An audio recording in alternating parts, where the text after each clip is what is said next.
Hi there, very good afternoon. Warm welcome to live stream coverage of the Kent Spitfires against Middlesex. As you can see, the man alongside me, Ashes winner, T20 Blast winner with the Spitfires back in 2007. Geraint Jones. It's just a short stint for him because he's here in a social capacity, but we collared him and here he is. Geraint, how are you? Very well, thank you. Yeah, nice to be along. Last day of half term, I thought I'd pop in and bring my son along, and then you saw me, and that was the end of that. But all good. Excellent news. Well, hopefully you're going to be a good luck charm because the Spitfires desperately need a win here today. Played 5, lost 5. Of course, defending champions hasn't gone quite as they envisaged or any of us envisaged. But the good news is 14 group games and there's a chance to come back. And we've seen it before, haven't we? Teams can start slowly. You've just got to sneak that 4th place to get into the knockout stages and then anything can happen. Yeah, absolutely. And I was thinking that as I was walking around the back from the Frank Woolley that maybe I could be the lucky charm because I was here for the first match of last year and watched, and the lads were outstanding. The fielding was utterly incredible, and I haven't watched it that closely this year, but just a brief chat with you. You said a few drop catches, and it's small margins, this T20 stuff. So a good one today, and like you say, 14 group matches, which is a heck of a lot. So they can start on a roll, and that's what you need in T20. When we won, it's all about getting into a rhythm and changing this losing streak for the lads will be hugely important today. Yeah, absolutely. And you can see out in the middle, toss just about to happen. As soon as we get word of it, we will bring you the news of who's doing what and any team changes as well. Stevie Eskenazi and Sam Billings are the skippers, of course, and that is Rob Bailey left the screen. Behind him, Peter Such and Ben Debenham. So Rob Bailey and Ben Debenham, the 2 umpires, Peter Such, the match referee. And there's all this kind of chat about things like keep the ball up and what happened, just a few little protocols that they have to go through. But it looks like Sam Billings is ready to flick the coin, and interestingly he's won quite a few tosses. Opted to bat first couple of matches, that didn't work. Opted to bowl first against Surrey, that didn't quite work either. But it looks like Sam might have won the toss, judging by that reaction, and we will find out what is going to happen really soon. But I guess it doesn't matter whether you bat or bowl first, you've got to play well. Yeah, absolutely, and that's getting off to that start, whether it be with the bat, and that's what we'll be looking for. Daniel Bell-Drummond, who was outstanding last year, hasn't quite had the same impact this year up the top to get them off to that flyer, and then if Kent do happen to bowl, taking those early wickets. So it's overcast. This is the conditions. Conditions are there for bowling. Nibble around a bit with that new white ball, so we'll see what Sam's decided to do. Yeah, well, Daniel Bell-Drummond, you mentioned, just 53 runs for him at an average at 10.6, but it only takes one. It doesn't look in bad touch. He was really unlucky against Surrey on Friday night. Got one down the leg side, flicked it, middled it, and it flew straight to short 45. I think it might have been Sunil Narayan, didn't have to move. Yard either side, it would have gone for 4. And sometimes you just need a bit of break, don't you? You need that half a chance that just goes your way, and it can all turn round. Yeah, and that's what was going for them last year. I did see that dismissal actually on the highlights of DVD, and he absolutely rocketed to that fielder, and that's what you need, just something to get you started, and it quickly flows along. Make the most of that, the power play early on. So that's what we want. A few of these Kent guys. Joe Denley, he's spent some time in the middle, but hasn't quite been his fluent self. So hopefully today's the start of all that for the batters. Yeah, Joe Denley, 117 runs, but striking at just under a run a ball, which is not like him, but he has been holding things together. Anyway, news from the toss is that Kent have won it, and they will bat first. Daniel Bell-Drummond, Joe Denley, Sam Billings, Jack Leaning, Alex Blake, Jordan Cox, George Linder, Grant Stewart, Case Ahmed, Matt Mills and Fred Klassen. So Kent are unchanged despite defeat against a very strong Surrey side. They stick with the same 11. As for Middlesex, Stevie Eskenazi, Max Holden, Joe Cracknell, Martin Anderson, Jack Davies, John Simpson, Luke Holman, Chris Green, Teelan Walalawita, Jason Berendorf, and Greatwood. I think that might be Toby Greatwood is in the 11. So that's a change for them. Just looking at who's missing out, and it's quite big news actually, because it looks like Toby Rowland-Jones is the man to miss out. So perhaps a little injury to Toby. He's been excellent for Middlesex. Just looking at his numbers, 9 wickets, an average of 12.3 and an economy rate of under 7.5. So Rowland-Jones has been somewhere near his best. That's a big miss. Yeah, it is. Former England player, so he's in these sort of conditions with a new ball, bit of pace, nibble it around up the top. So like you say, you'd think an injury, especially with the numbers he's put up there, which is good news for Kent up the top, but also good news for whoever's replaced him to get that opportunity. You won this competition, of course, back in 2007. Kent looking to defend it. No one's gone back-to-back. It's been one of those competitions. It's been a tough title to defend. Obviously, you got to the final in 2008. Just how difficult was it trying to back up? Yeah, very. But I think we quickly got into a rhythm in that second year, and that's what, you know, Rob Key was huge on finding which way you were going to play in each year. It could be different from year to year, and he would let that flow, and he wouldn't get worried about the early matches losing, much like this year, where, you know, by Sam Billings and the coaching staff keeping that same 11, even though they haven't had a win yet, giving the confidence, and they obviously feel they're close, and that's what Keys used to always talk to us about, and that's what happened to us. We found our rhythm, our method of playing each year, and went with that really well. So, you know, that's what this year's Sam's group this year need to find their rhythm, their mojo, how to play. And I'm sure once they've done that, they'll go on the year before, all the success they've had. Hopefully, a few things go their way, but ultimately, yeah, finding that perfect way for them to play this year, which could be completely different to last year. Yeah, crowd starting to flock in. They'll have to play their part as well. Big crowd on Friday night, as you'd expect. Bank holiday, Jubilee celebrations, Friday night, Surrey. A bit quieter today. Afternoon has a slightly different feel to it, kind of old school Sunday league. Yeah, absolutely. I didn't play many of them. Must have been your time, Tavi. but yeah, no, it is different. You know, the Friday night. Anytime you play Friday night, it's that buzz and more crowd in, and especially this. It's been a long weekend of bank holidays. People sort of, it's been great for me because it's given me the chance to come along and watch. After opening the bowling for Ash yesterday, I need a bit of rest and but yeah, hopefully the crowd will come in. It's not particularly big at the moment. But. OK, so we'll get more on Grant Jones and how he went yesterday for Ash, but here's an interview with Grant Stewart we did earlier. Grant, thanks for joining us. Let's start with the fact we've played 5, lost 5. Firstly, the mood in the camp? Yeah, obviously the boys a bit frustrated. Obviously we'd like to be doing better than what we have been, but yeah, got to dust ourselves off and just focus on this game, don't we? So big game tonight. Probably need to look at winning 7 or 8 out of the last 9, so it's kind of must-win cricket for us at the moment, so we need to shape up tonight.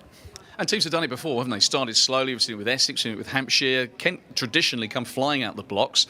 Doesn't mean to say that you can't do it the other way round. No, definitely. There's always a chance, and the boys believe that we can do it. So, like you said, momentum's a massive thing in T20 cricket, and we've seen other teams do it. So we just need to get off the mark tonight and hopefully get on a roll for the rest of the competition. Let's just reflect on Friday, because it looked a slightly tricky pitch. You know, they've got some fine players who were struggling to time the ball, and 160 looked a decent score on a difficult surface. Then you came out and smacked a few sixes at the end. It looked a bit more straightforward. Yeah, it wasn't the most straightforward wicket, but I guess you got to say fair play to Surrey. They outplayed us in probably all formats of the game, so they were a deserving team. But there was glimpses of what we can do, but yeah, like I said, move on to tonight and yeah, hopefully rectify the first 5 games in a good win today. The message from Bilbo and Walksman, you haven't become a bad side overnight. It's pretty much, bar a couple of people, the side that won this competition last year, so just rediscovering how to win and hopefully get on a roll. Yeah, exactly. Nothing's changed from last year, so there's obviously some good stuff in there, so I think message has just been a bit about accountability and sticking together, so we'll look to be doing that and hopefully get on the right side of the result tonight. Good luck tonight. Cheers. So there we go. That was Grant Stewart. I was speaking to him a little bit earlier. Just a guy who has so much all-round ability, can bowl quickly, can make things happen, and then when it looked like the game was absolutely done, he comes out and hits consecutive 6s, and we're thinking, going to do a Carlos Brathwaite. I think I even remember the name. Went a bit early, and then he holed out next ball. But all the while that someone like Grant Stewart is out there, anything is possible. He's that kind of cricketer. Yep. Huge impact player, and getting his chance this year. Obviously they've gone with him ahead of Steve-O. I think Steve-O might have a bit of a niggle anyway, but it's that sort of, it's getting towards his time, and he's done it in the 2s. Obviously he went off to Sussex on loan, so you know, he's well regarded around the counties. But from what I took there, the one word was accountability. So they've obviously in that dressing room, they've spoken of individuals taking accountability of their own game, and doing that will get the results out in the middle. Yeah, and I think it's a good point, because Kent, whilst they will be frustrated, they will be disappointed with how they've gone. I've said this before, they're a team that's full of character. They're very level-headed. They didn't get too carried away with having won it last year. Obviously, they enjoyed it, but they knew it was going to be difficult to back up, and things haven't quite gone their way.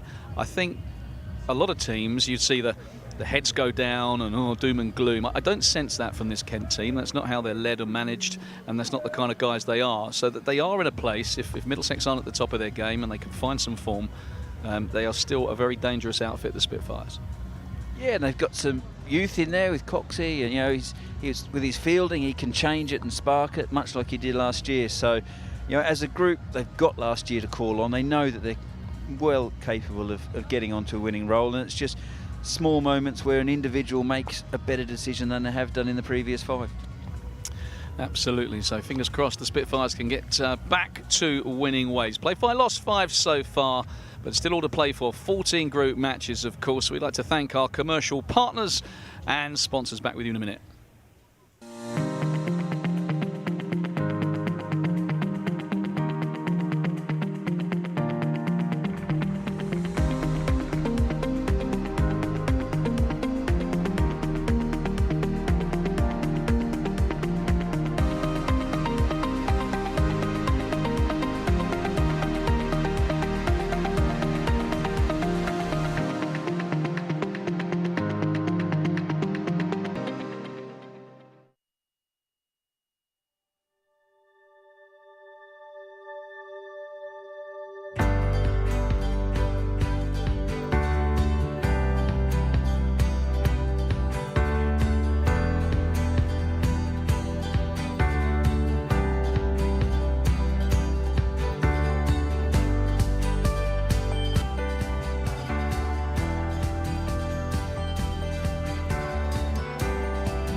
So thanks to our partners and sponsors, thanks to having your company, to you for having your company this afternoon on this live streamed coverage of Kent Spitfires against Middlesex. You can see quite a few in the ground.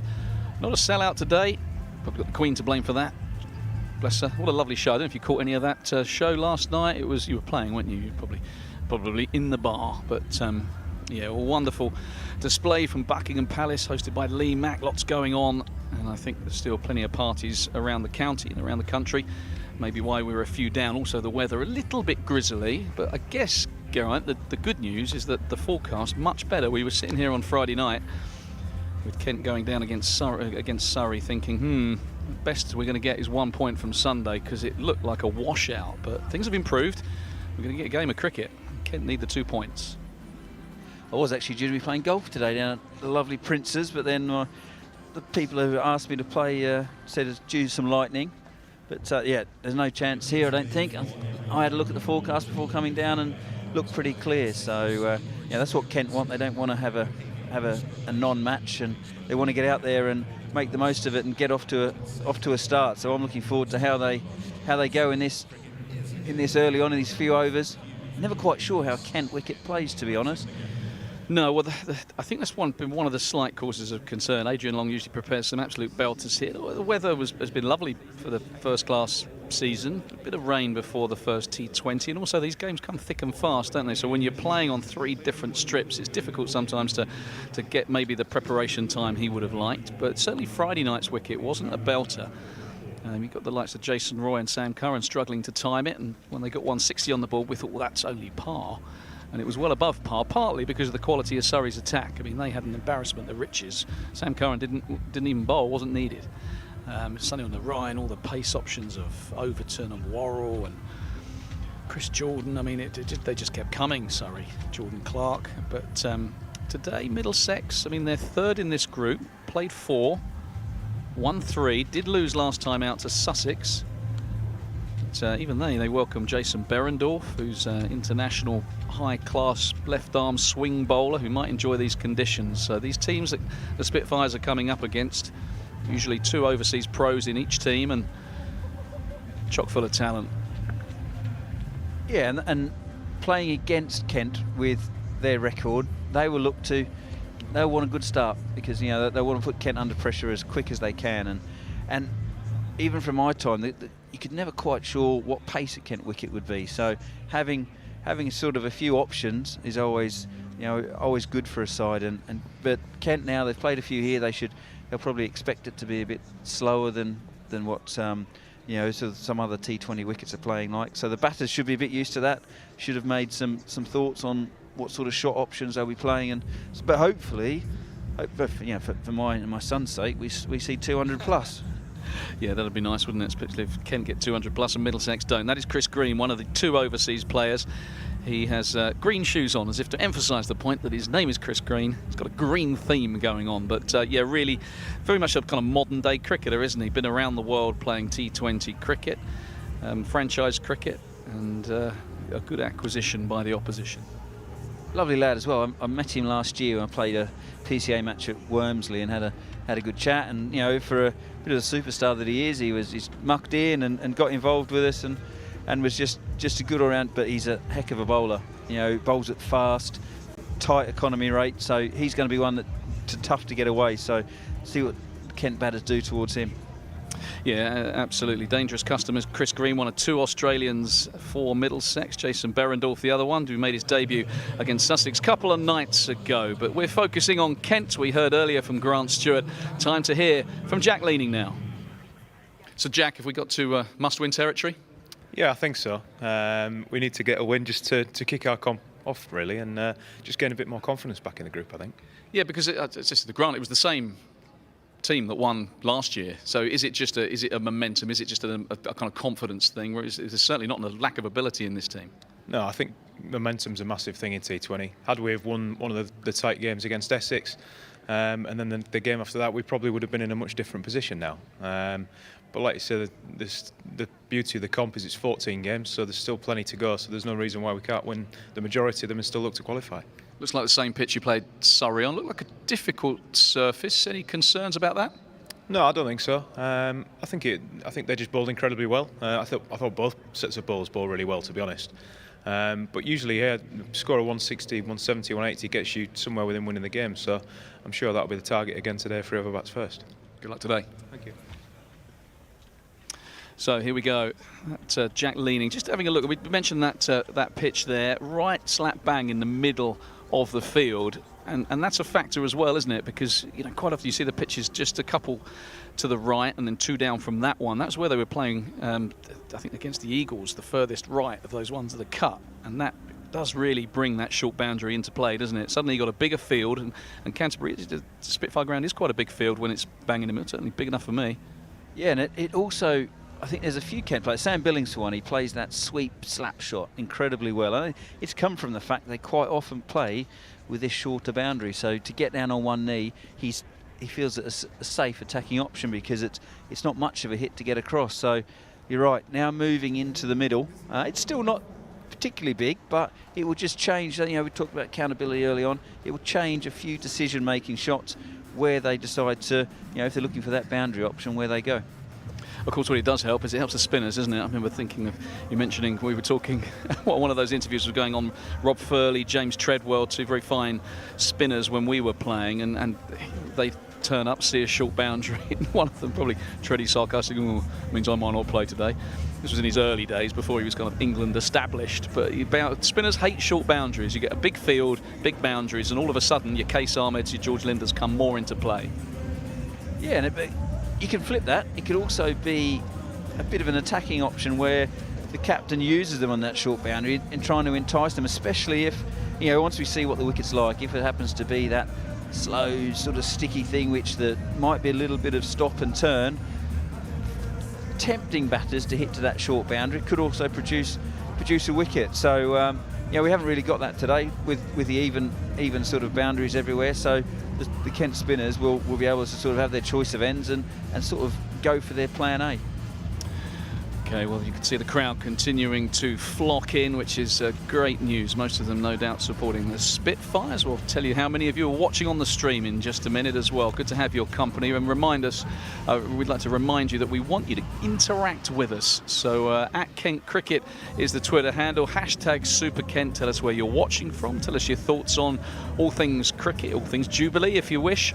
Anything at all. If it's suitable, we will give you a shout out, read out what you've written and have you interact with us. Obviously, fantastic result for England, Garrett, a little bit earlier as well. Brilliant 100 by Joe Root, and to get over the line 5 wickets down. I was there on the first morning when 17 wickets fell. It was absolutely crazy scenes. England batting claps just for good measure, but in the end, Brendan McCullum era, Ben Stokes era, starts with a win. Yep, the new Rob Key era as well. He'll be, he would have wanted about him. Yeah. He would have wanted that start. I got him a job, actually. Straussy called me up and asked for a bit of a reference chat, and I gave Keysy a glowing report, and he got announced next week. So I look forward to my gifts from Rob Key as the new director of England cricket. If Straussy phones you up again, tell him that I'm going nicely at Whitstable as well, if they're looking for some sort of specialist coach. But here we go. It is 10 minutes to go, 10 minutes before kick-off, and that means we pay tribute to Barrett's, one of our main commercial partners here at Kent Cricket. Huge thanks to Barrett's for their continued support. We are just 10 minutes away from the first ball. Kent winning the toss. Remember, Sam Billings opting to bat, not the way he went on Friday night against Surrey. 10 minutes to go. There is George Linder, who's been pretty decent actually with the bat, averaging 36, striking at 184. So big thanks to Barrett's. We've got about 1 minute left of you, Geraint, before you can go join back up with Reese and enjoy the cricket. Thank you ever so much for popping in. Just a prediction before we let you go. Do you think this could be the night that Kent turn it round? I'm hoping so. I'm hoping this is it. This is the start of it. I popped in last year for the first game or so and saw some great performances, and that's what I'm expecting. So the lads have had a bit of, they've had some games in a short space of time. So they're getting closer. That's the feeling that they'll be, that they're just around the corner, and hopefully that corner's today, and I'll be sitting up there in the Frank Woolley enjoying the ball going everywhere in these first 20 overs. Yeah, well, that will be nice. Well, listen, thank you ever so much for popping in. Geraint Jones, who, of course, is Ashes winner, 2007 T20 Blast winner, and just an absolute lovely man, and brilliant to have him on comms as we build up to this huge game. I'm going to let him go. But, those of you watching on the stream, I'm sure you know your T20 cricket, but just in case you're a little bit grey about a couple of the rules, here's our friend Steve Watts, just to remind you.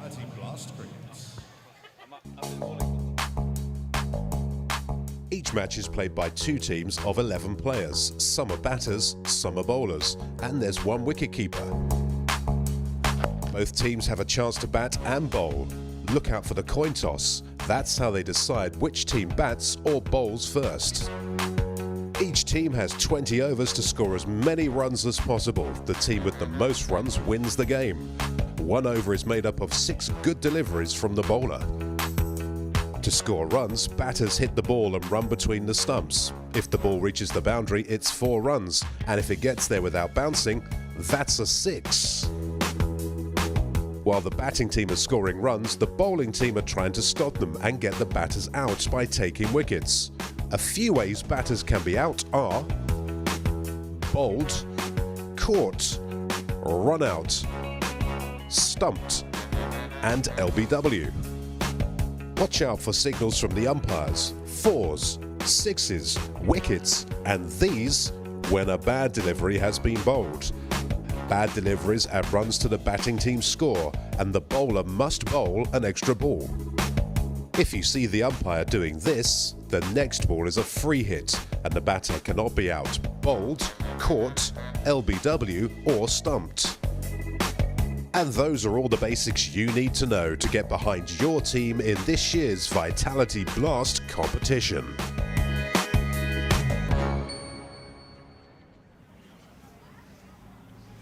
So there we go, they're the rules. I'm sure you knew them anyway. And big thanks to Geraint Jones for joining us building up to this match. But as you can see, he has jumped out. He's actually just chatting with Darren Stevens over my left shoulder, and jumping in is Harry Fulton. So it's family day here at the Spitfire Ground, and backed by popular demand after his performance in the Championship is Harry. Harry, good afternoon to you. I guess the first thing to say is Kent win the toss, bat unchanged. Yeah, absolutely. Last year they chose to bat first a lot of the time, and they hasn't quite worked for them this year. So interesting that Sam Billings has opted to bat first. Yeah, well, it didn't work on Friday night, did it? Having a bowl against Surrey, but I guess that said a lot about the Surrey team and the quality of it. And chock full of bowlers, weren't they? But Middlesex today, third in the table. Just having a little look at the table. Kent obviously propping up that South group.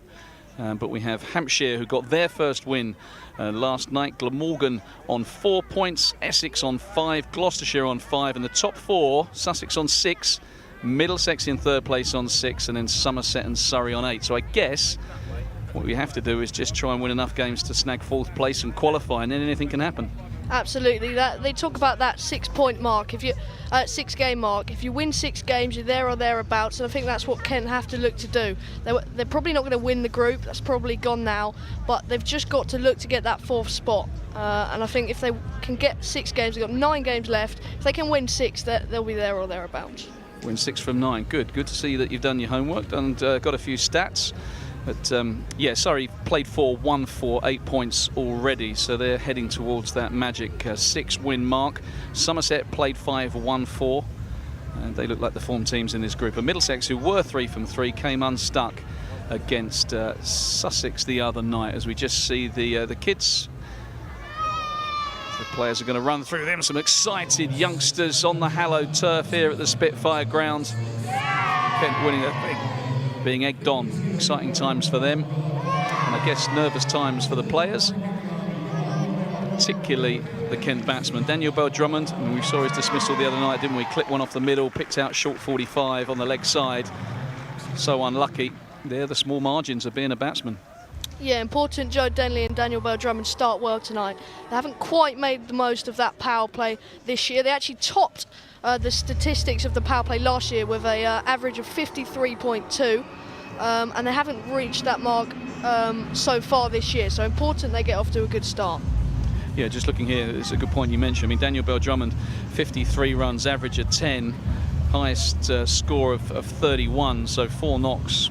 He's mustered kind of 20 runs and striking at 115. That's not Daniel Bell-Drummond kind of form. Remember, he did top the group, top the standings a couple of years ago in terms of what he contributed to the Blast. Joe Denley, who's also back in, I think 2008 was the leading run scorer in the competition. He's striking at under a run a ball, which is unlike him, but I guess is also because wickets have been falling up the other end and he's had to just hang in there. Yeah, absolutely. I think he actually played pretty well against Surrey on Friday night. Timed it really nicely, and it was just one of them days for him where he kept picking out the fielders. He also had to hang in there, wickets falling around him, but overall I thought he actually played pretty well. Yep, that time spent in the middle, 46 balls for his 44. Joe Denley will no doubt do him the world of good. And the good news is a couple of days later and he's back in the middle again, so hopefully he found some form. No substitute for spending time in the middle. As we see the crowd continue to come in. So Baby and Papoose facing the wrong way to watch the cricket, but no doubt very cosy. And a decent crowd. I'm rather nervous this crowd will be down quite a lot, but they are starting to come in decent numbers on Jubilee weekend. And no doubt most of them hoping for a lot of runs from these Spitfire batsmen. I think they're due. The Billings-Denley partnership, which has been so prolific over the years. Kent need those two batsmen to fire. Plenty of talent coming in behind them, the likes of Sam Billings, of course, with all his IPL experience, Jordan Coggs, Jack Leaning, Alex Blake, who yet to really get going.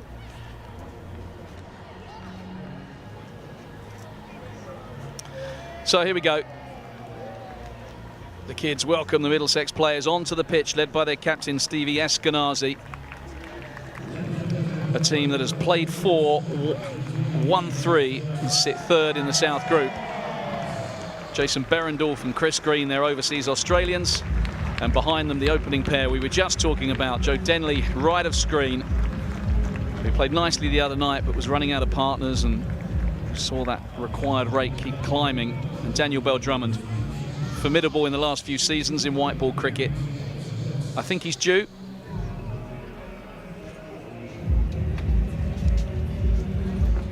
Just shifting my position a little bit because you're not tall enough to see over that screen, are you? So there we go. You can see what's going on.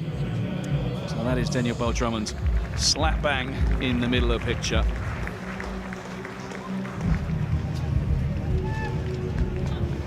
Fond memories of playing against Middlesex. Had a really good knock at Lords a couple of seasons ago.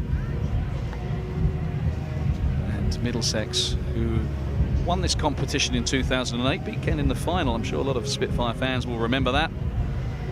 What a game that was. Kent looking to go back-to-back. Well, it's going to be Jason Berendorf, the Australian, to kick things off. Yeah, they're interesting because sometimes they go with spin in the power play, but I think that cloud and maybe a bit of swing early on for Jason Berendorf has made them go with pace to start with. Yeah, and we saw Berendorf, didn't we, in that, remember that World Cup group game at Lords, where Australia beat England, and Berendorf, I think he knocked over James Vince. Yeah, he took 5 for 44 in that game. Yeah, James Vince stumps out the ground, so that was a big day for him. And he's hoping for the same today against Kent. Joe Denley starting off.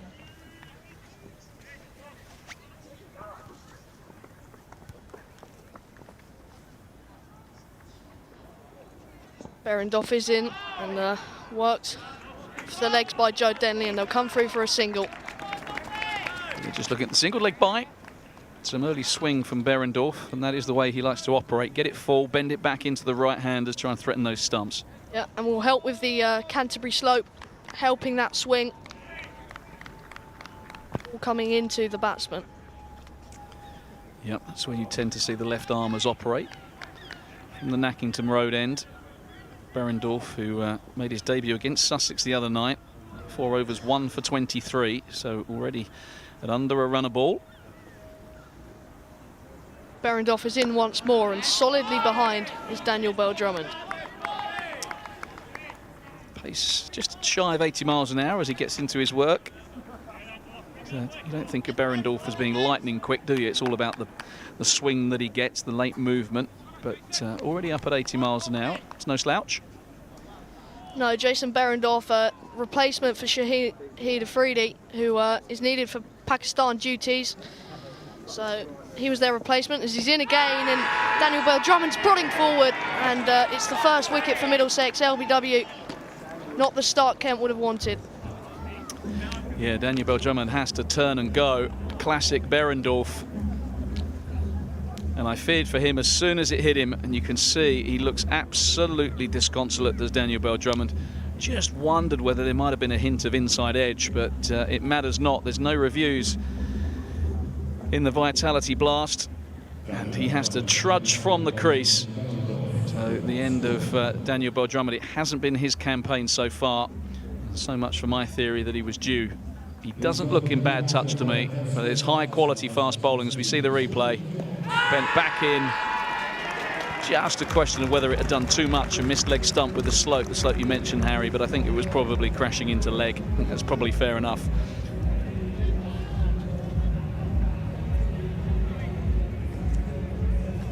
Yeah, Jordan Cox walks out to the crease, batting at 3. In the first couple of games he didn't do so, as Zach Crawley was opening the batting with Joe Denley batting at 3. But bit of a juggle around as Joe Denley's pushed up to open the batting, of course, and Cox has came in at 3. Hasn't worked out just yet, but maybe this is the time to do so for the man with 22 on his back. Yeah, 1 for 1.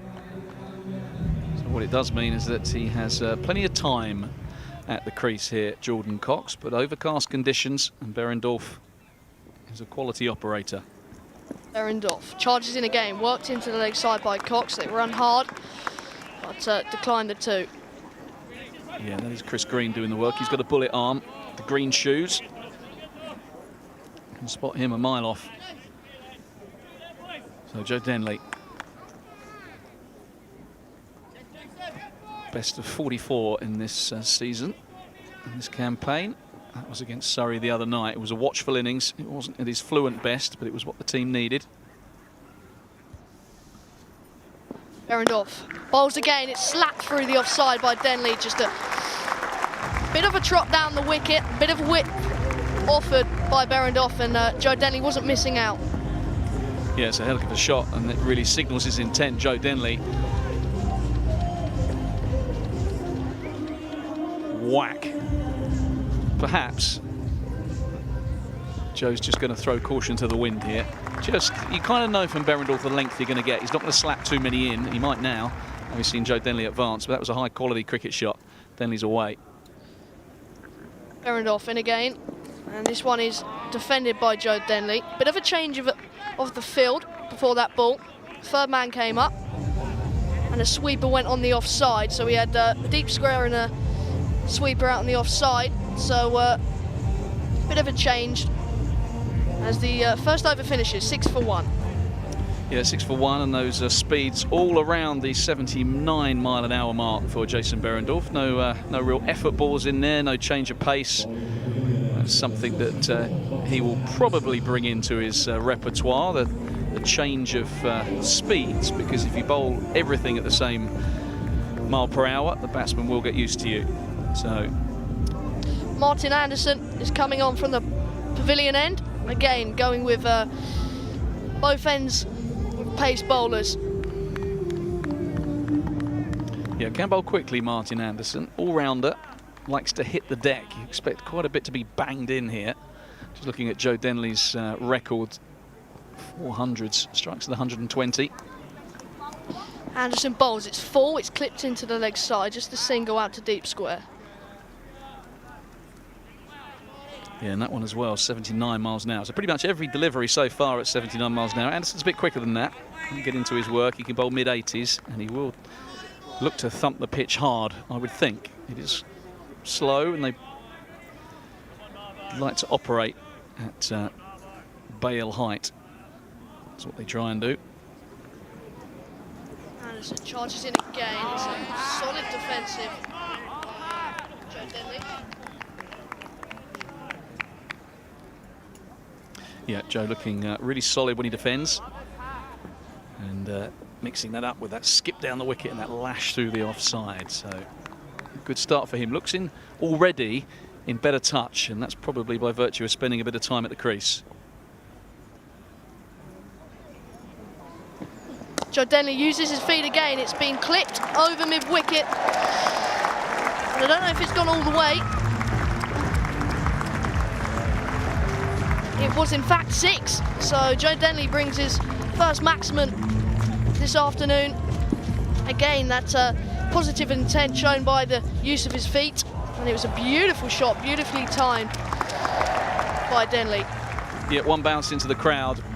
Denley showing that he's not going to hang around, striking at 200. 4 through the offside, clip for 6. And comes Anderson again. This one's been hit up to mid-off, not completely timed, but they'll scamper through for a single. Yeah, that's good batting. Hit the 6 and then take the single, get up the other end. Just keep that momentum going. And already some good signs from Joe Denley, who's striking at under a run a ball in this competition, but did spend 46 balls at the wicket on Friday night. So he's more used to this surface. It might be slightly different 2 days later. And comes Anderson again. This one's been cut by Jordan Cox, straight out to Chris Green.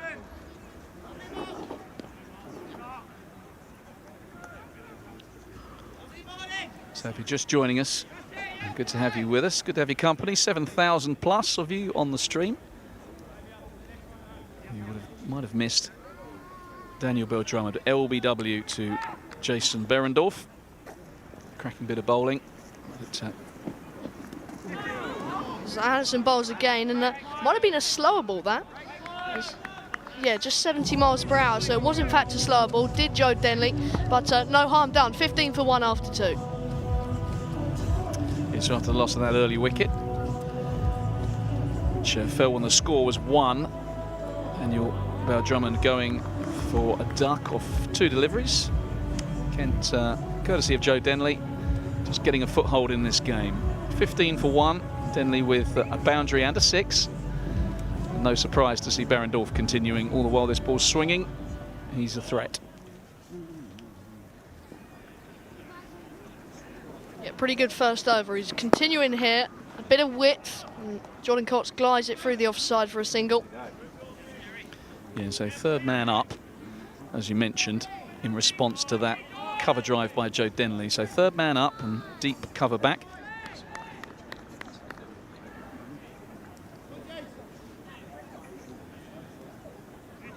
Yeah, it makes sense when the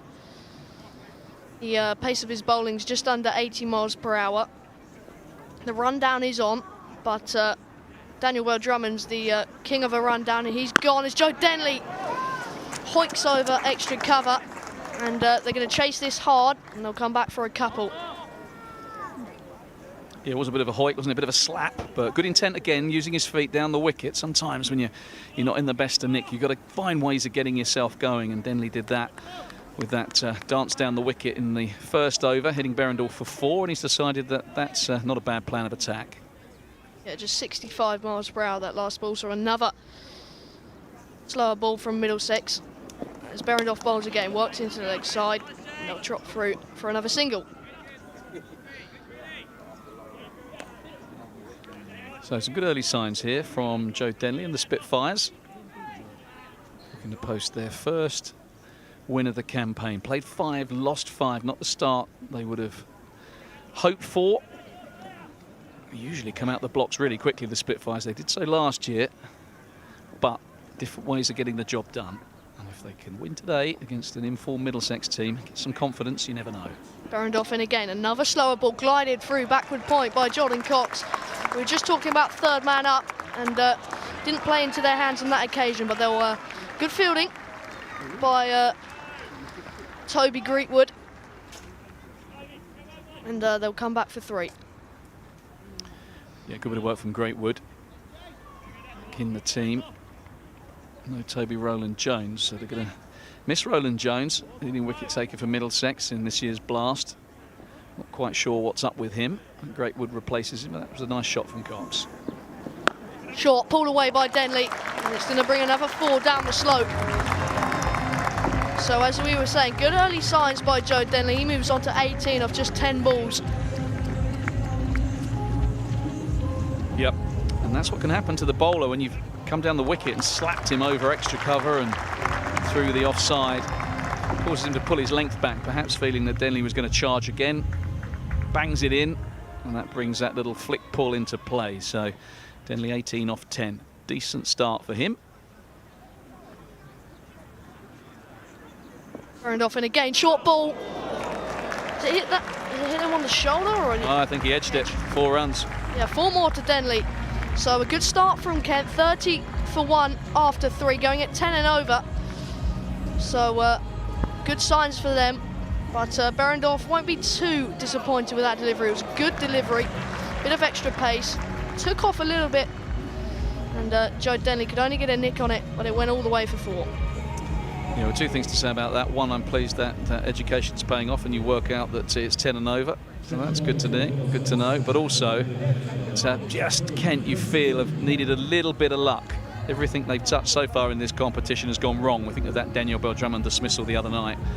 And when your luck's not going your way, that flies off the shoulder of the bat straight to short third man. That time, flew in the gap and you get 4. Yep, and Chris Green's going to be introduced to the attack. This time last year, or near about, he got a hat-trick versus Kent. played with Sam Billings for Sydney Thunder, very experienced off spinner, and he'll be looking to get on top of Jordan Cox here as he bowls, and worked on the back foot by Cox for a single. It's actually just a leg by in the end. Yep, won't mind that as long as it's 1 to the total. So you're right, experienced. Chris Green played all round the world. I think he played a bit of IPL, didn't he, Chris Green as well? Just have a little look at the teams he's played for. You click on these guys on Cricinfo and you just see all the teams that they played for. Calcutta Knight Riders, there you go.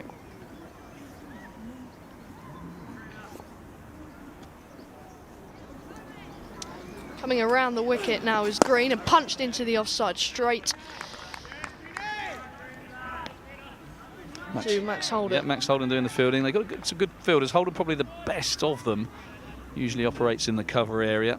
Really good arm, lightning quick.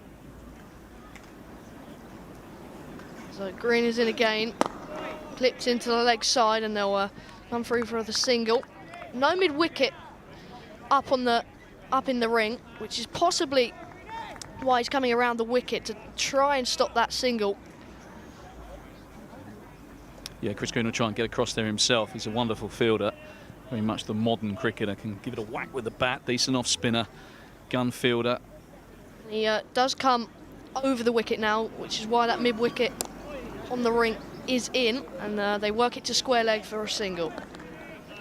Decent start this though for Chris Green. Just the leg by and a couple of singles.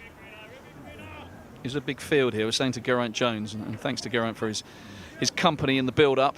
This pitch slap bang in the middle of the field here, so some big boundaries today.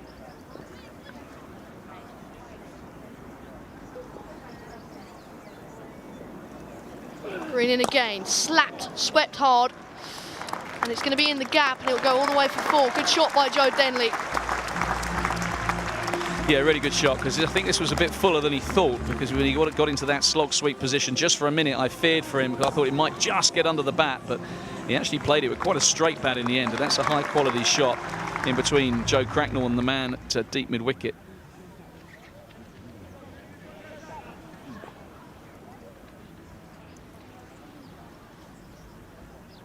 Good shot by Denley as Green approaches the crease again, this time sensibly worked into the leg side, and another single for Denley. Smart batting this. Yeah, just looking at Chris Green's teams that he's played for all around the world, for Surrey, New South Wales, he's played in the West Indies and the CPL, for the Amazon Warriors and the Talawars, and for the IPL, in the IPL for the Calcutta Knight Riders. He's played 8 List A matches and 141 T20s, and he's never played a first-class game. So no 4-day cricket for Chris Green, very much a short-form specialist, just 8 50-over games and 141 T20 games. So modern cricketer. But Joe Denley going nicely, 28 off 15, Jordan Cox 8 off 7. Kent 38 for 1 after 4. Here's Tilan Walalawita. Yep, left arm off spinner. Just 2 overs left in the power play, so they didn't start with spin, but Tilan Walalawita is in, and it's poked to mid-on, and they'll come through for a single. Yeah, Joe Denley really keen to use his feet today, isn't he? Getting himself going by quick feet down the wicket, and this is much more of the Joe Denley we know and love. Positive, striking at, well, 190s, isn't he? This is good to see. 181.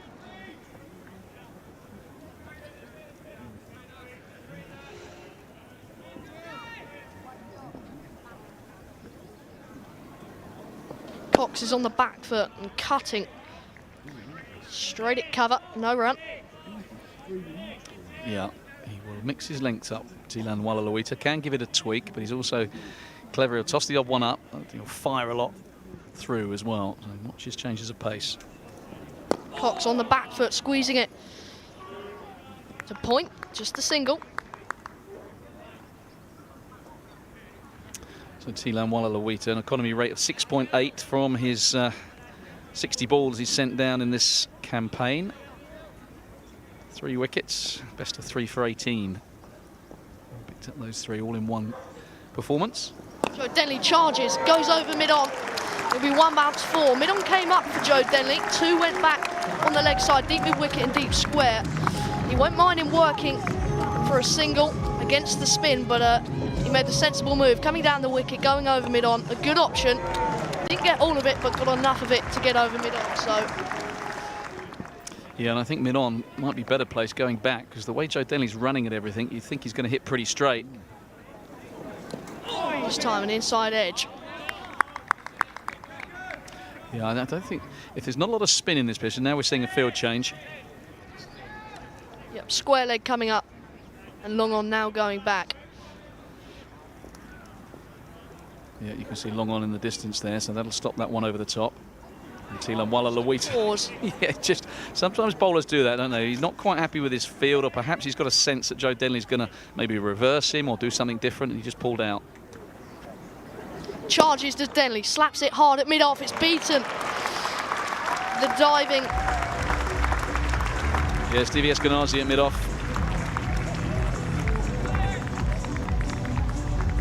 So the skipper, it was hit hard, wasn't it? And Eskenazi never really got down behind it. And that was because of the pace that Denley hit it. Of course, Denley, you'll know a lot of these players. Former Middlesex man, had that 3-year stint at Middlesex, probably would have played with Eskenazi. They might just have overlapped, but he looks in the mood today, Joe Denley. 1 or 2 questioning how quickly he's got his runs in this campaign, but I did say on Friday night I thought that the 46 balls he spent in the middle would have done him the world of good. He looked in good touch against a really strong Surrey attack, and he's reaping the benefits now. Yeah, Chris Green is just going to hold from the pavilion end as Anderson is into the attack. This one's driven by Cox straight to mid-on for no run. So last over of the power play. And both Cox and Denley here will be looking to put the foot down. Cox 9 off 10, Denley the aggressor. But, Jordan Cox has got many gears that he can shift through. Anderson is in again. Cox is clipping into the leg side. Just struggling for a little bit of timing. There's Jordan Cox. Yeah, and this is why the innings of Denley is so important, because it takes the pressure off the batsman at the other end. Jordan Cox not quite locating the middle and finding his timing, but if Denley keeps going at this strike rate, it will give Cox the opportunity just to bed in. Anderson is into Denley, and it's a fine tickle on it. It's good keeping by Simpson. Yeah, John Simpson, great bit of work that, because just for a second you thought, oh, that's going to run away for 4 leg byes on this run rate. Not getting out of hand from a Middlesex perspective, but a very healthy rate. But, Simpson is a class act behind the sticks.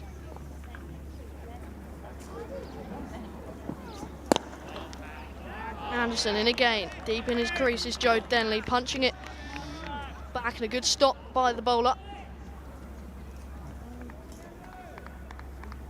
Yeah, that was travelling, wasn't it? Joe hit that well. Anderson, another one of these all-round cricketers, bats, bowls, good fielder, good off his own bowling. Good to see that he's overcome a lot of back problems earlier in his career. Fully fit. Anderson in, and again, this one is down the leg side, wide ball signalled. And it does bring up Kent's 50, or 5.4 overs, and other than a Daniel Bell Drummond early wicket LBW, they've been pretty impressive on these first 5 overs. Joe Denley particularly. He's on 37 off 21 as Anderson bowls again. Back of a length, pulled by Denley. And just a single out to deep mid-wicket. Yeah, I thought I was going for 4. I was just a monitor obscuring my view of Joe Cracknell, who's been posted out on that deep mid-wicket fence, probably for that shot. Anderson does like to bang it into the middle of the pitch. Can induce the pull shot. So I think the Kent batsman would be well advised to give himself a bit of room. Anderson bowls, driven hard down the ground by Denley. It's a beautiful on drive. Sorry, by Jordan Cox. We'll bring up 4. He moves on to 14. Kent 55 for 1 after the power play. Yeah, and as well as Joe Denley's played, that's probably the shot of the innings so far from Jordan Cox. A classic on drive, proper cricket shot. Anderson just over pitching. Usually thumps it into the pitch on a good length, but that one was a half volley. It was a bit slower. And Cox just leant on it down the ground, so that'll do him the world of good. It's the first one he's really timed. The first high-quality cricket shot from Jordan Cox. So the power play completed, 55 for 1. Yeah, I talked about earlier that average power play last year being the highest for all the teams, Ken, 53.2. So they've gone past that mark, which could be a good sign, as it's going to be... So number 31 on his back. And that looks like it could be Toby Greatwood. Greatwood, yeah. Toby Greatwood, yeah. Here he comes. First look at him.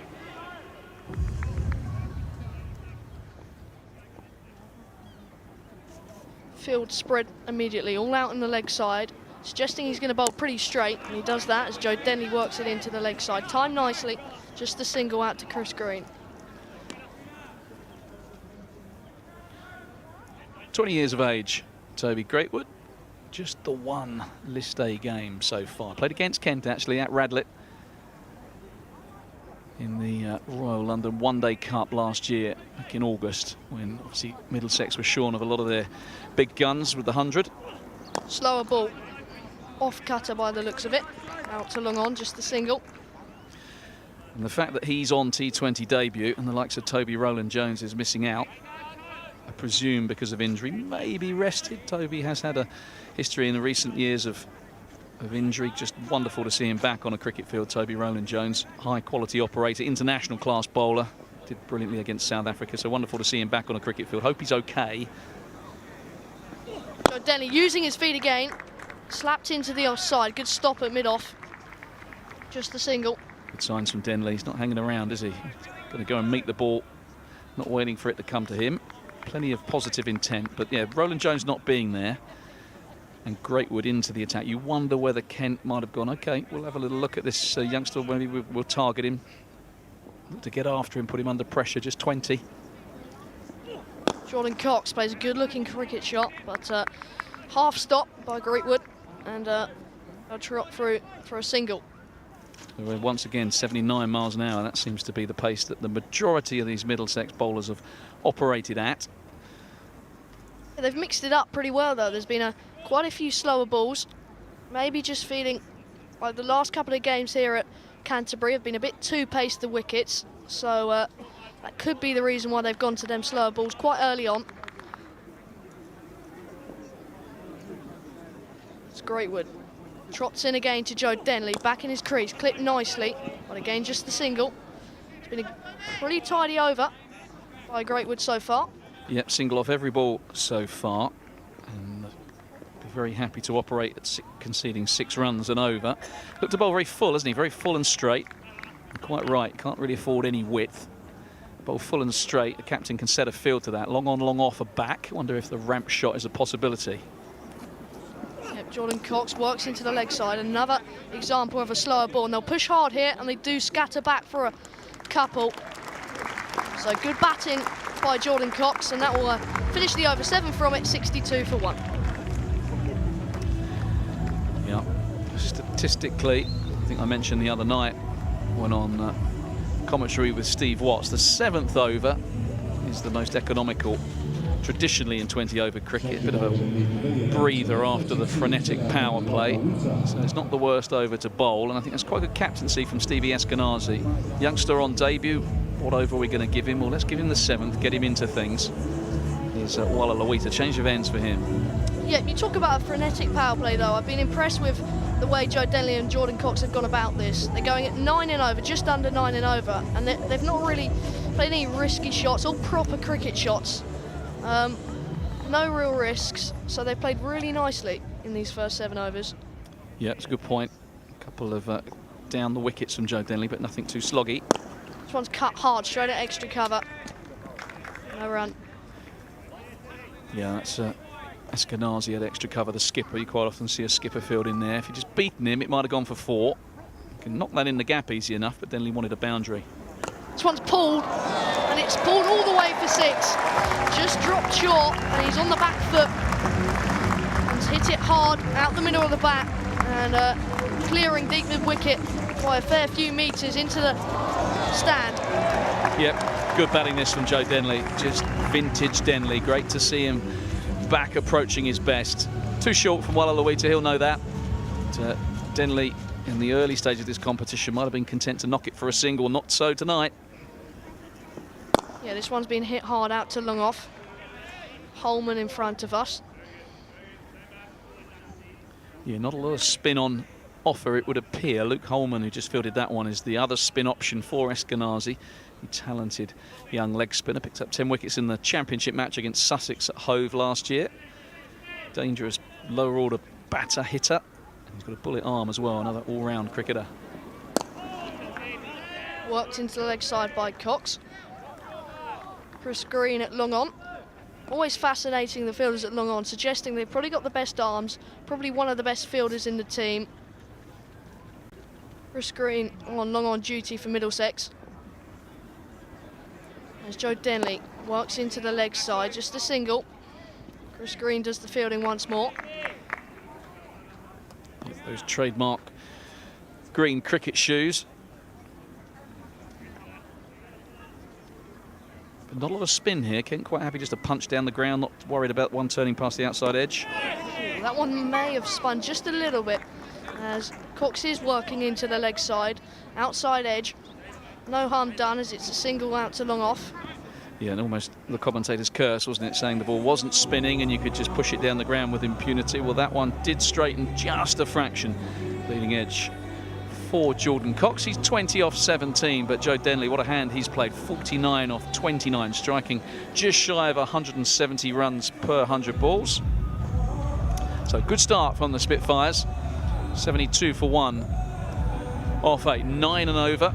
So on course for 180 or so, might slow up as the ball gets a little bit softer, but plenty of batting to come. Sam Billings, Jack Leaning, George Linder, Alex Blake, of course.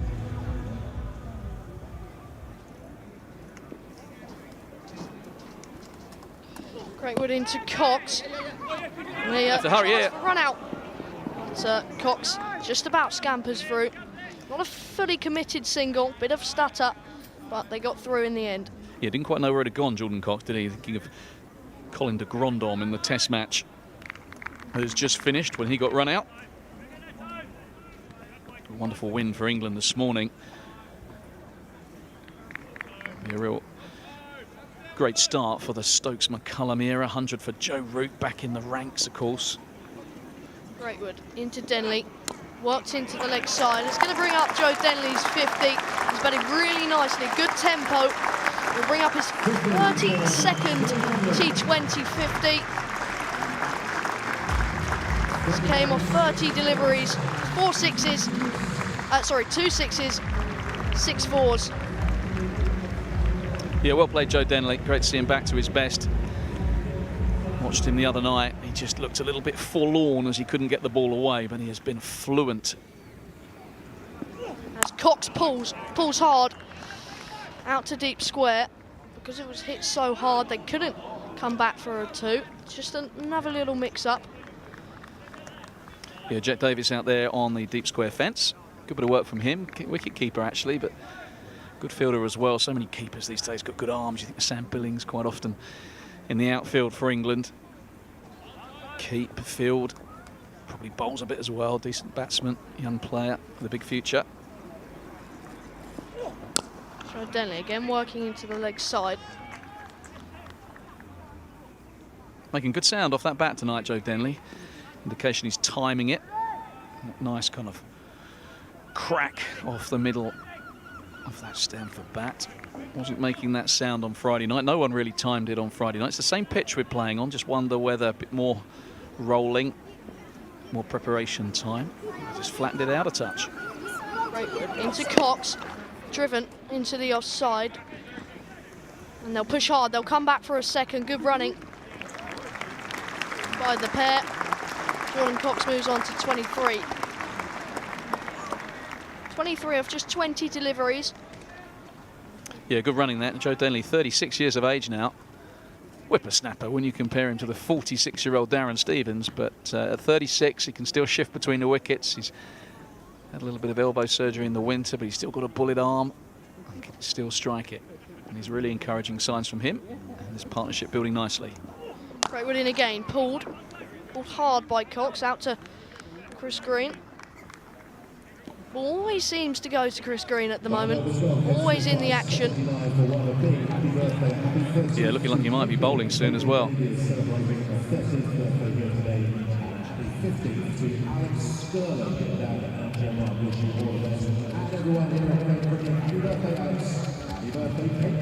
So 79 for 1 off 9.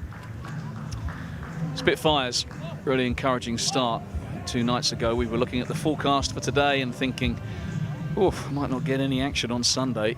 Like it was going to be non-stop rain, but it's a murky, fairly miserable old day. It's not too cold. We are early June, of course, but grey skies, looks a little bit murky. Looks like a bowling day. But Kent opting to bat first and going along quite nicely at the minute. Denley with his 32nd 50, and it is going to be Chris Green.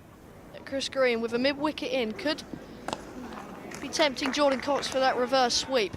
They only have 1 behind point, and if that reverse sweep does come out, it's likely that mid-wicket will go into point, and will be both 2 behind square on the offside. Yeah, it's a good point. It is the modern way, isn't it, the reverse sweep. Joe Denley, not a prolific reverse sweeper, likes to hit down the ground, play conventional cricket shots, but it's there's only 1 player to beat behind square on the offside. Screen is in, charges to Denley, not quite the length to go over the top as he just works it out to long on.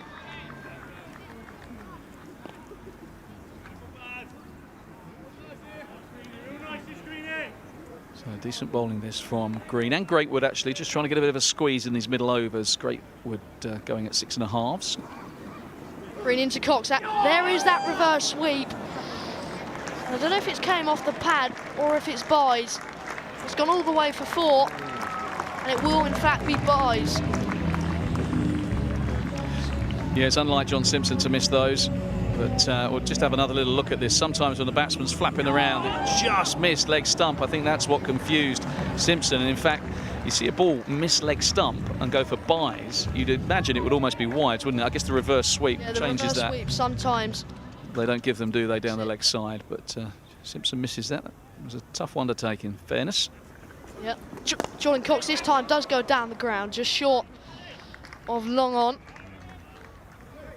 Yeah, Martin Anderson doing the work down there. That looked like he wanted a maximum and just maybe hooded the face on it. He's got the power, Jordan Cox. It's quite a long way down there towards the Colin Cowdrey stand. But, he's not a big man, wiry, strong. Jordan Cox. We saw on finals day, didn't we, how he kept peppering that leg side boundary at Edgbaston. Yep, that mid-wicket going out, and he does come around the wicket, and Joe Denley goes big over long on's head into the Frank Woolley stand. He moves on to 58. It's a good strike from Joe Denley. Yeah, wonderful cricket shot. Once upon a time, if you had a long on back, you'd say, oh, well, we won't go for the big 6 over long on, but these days, they just backed. There's a little bit of width, wasn't there? Just enough space for him to free his arms. It was kind of in the slot. But you've got to have a lot of conviction about your batting to take that boundary on. And Denley, with his 3rd maximum, looks in really good touch. How's Chris Green going to respond? Joe Denley's eyeing up that big shot again, but just glides it into the offside. Yeah, he did, didn't he? Just for a second there, you thought he was going to repeat the dose, but it was a fraction slower. Good bit of bowling from Chris Green, and Denley adept at just changing his mind, and that's the key to good batting, isn't it? You've got to react to what comes down, not make your mind up. But Kent going better than 9 and over at the moment. Even my maths can do that. 93 for 1 off 10, so be eyeing something in the region of 180, maybe push 200 if things go well second half. But that is a really good start, the best they've been in the Blast in the 2022 campaign. Yep, Luke Holman introduced to the attack, so more spin from the Nackington Road end. Yep, so here's the leggy. He might get some spin. Former England under-19 leggy. A talented young all-round cricketer. Oh, it's short, and Joe Denley punishes. This time over deep mid-wicket's head. It's 6 more to Joe Denley. And a pretty good grab in the crowd. I think our director might be able to give us a second look at that, because it was fumbled in the crowd and I thought it was going to be an untidy bit of work. But Kent faithful, you do yourselves proud. So it's dragged down. Denley got hold of it. And as we see here, it was a man in a black coat. I think he sees it, he juggled it. Oh, nearly picked him out. There he is, throws the ball back. So good catch, sir. Well done. Holman again, another short ball. And I thought Joe Denley may have picked out deep square, but it's in the gap. One bounce 4 and brings up Kent's 100. This came in the 10th over, 11th over. Yes, it was a good cricket shot from Denley, because it was another drag down from Luke Holman. And you're right, I thought, oh, he hasn't got all of this, he's going to hole out. But because of the line of the ball, it was further down the leg side, he was able to help it round the corner. He knew exactly what he was doing there. He was always going to go fine of the long leg fieldsman. So Denley 69 off 36, 6 and a 4. Holman under pressure. Holman again, it's another short ball, and Joe Denley on the back foot again, pulling it away. And he may have just stopped the 4, I think he has. Yeah, good bit of work from Jack Davis. I think that's fine. I think the umpires are looking, they don't know whether to signal or not, but I'm pretty convinced that he was okay there. And the Kent fans will be booing and saying it's 4, but I think he did okay. He kind of tumbled on top of it, didn't quite know where it was, but it stopped short. Another drag down by Holman though. And not his best start, but he comes back well with a dot ball. Yeah, just wondered whether Denley, rather than trying to get it fine, could just back his power and hit him into the flats, because you're right, 3 drag downs to begin from Luke Holman. That last one was better. Flipped into the leg side. Out to long on. Just a single.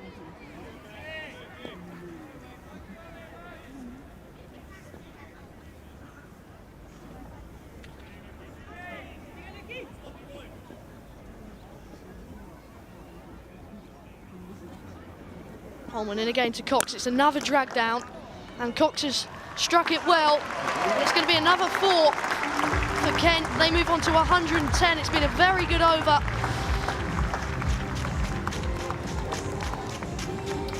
Kent 110 for 1.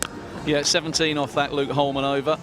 So not what Stevie Eskenazi would have wanted from his leg spinner. Such a talented young man, Luke Holman, but that could happen. Leg spinner's a tough art, tough skill to master, and as good a bowler as Holman is, sometimes maybe the ball doesn't feel quite right in your fingers. I wouldn't know. I couldn't bowl for toffee, but that was there were 4 drag downs in that over, and 3 of them got punished. Maximum from Denley, 2 other boundaries.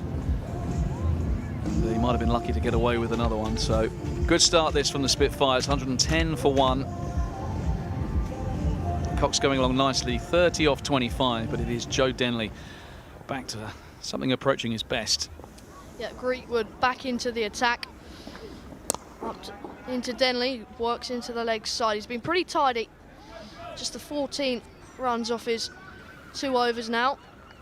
Yeah, 13 balls bowled, 14 runs conceded. Toby Greatwood doing a good job for his side. Just interesting to see how he fares from the pavilion end. There is the slope. I guess the advantage of being a Middlesex player is they're used to the slope. You play at Lord's, it's a similar slope, not quite the same, but it does slope from side to side.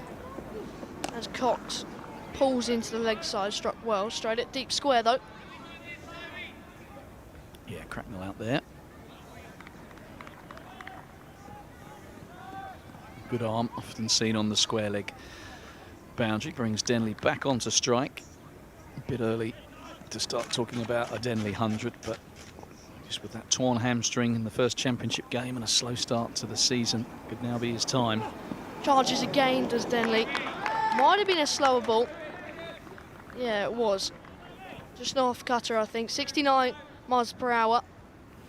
Yeah, good off-pace delivery that from Greatwood. Perhaps saw Denley coming, and when you're charging and looking to hit hard, it's very difficult to adjust when you then get the change of pace. So clever bit of bowling from the 20-year-old on debut here for Middlesex. And again, is Greatwood hit hard by Denley, hit very hard, but long on will cut it off.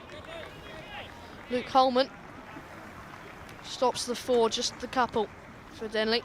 Yeah, good batting though, because having come down the wicket, that time he went right deep in his crease and saying, Greatwood, if you're going to bang it into the pitch, I'm going to hang back and get the pull shot away. So Just mixing it up, Denley. Sometimes down the wicket, sometimes deep in his crease, looking to get the short ball. In again, and Joe Denley does get hold of this one, and it's another maximum. He moves on to 81 of 43 balls. It's another good strike, and Kent move on to 120. Yeah, I think Joe Denley had the extra Weetabix this morning. He's had something in his breakfast. Other cereals, of course, are available, but what a lovely shot that was. He just set himself, didn't he? Planted the feet, got a really strong base, and a clean strike over wide long on. In comes Grootwood. Short, pulled, and it could be another 4. It will be. Consecutive boundaries for Denley. He moves on to 85 now. So good signs for Kent. They're up at over 10 and over now. And that will be the end of the over. 124 for 1.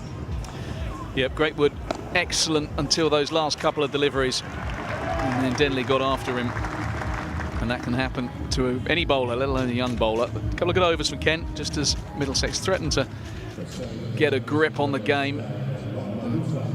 As expected, Holman out of the attack after that profligate 17-run over. So Tilan Walla Lawita back in. He's going at 10s.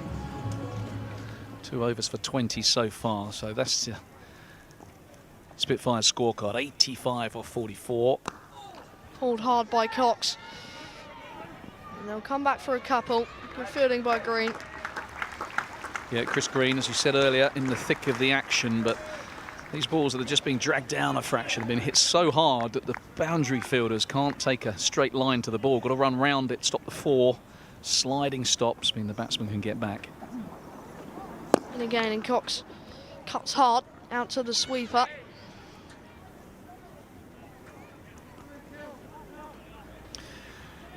So this is a wonderful platform. Middle order batsmen licking their lips, the likes of Blake and Leaning and Billings yet to enter the fray. They're going to have a bit of a licence for possibly the first time in this campaign.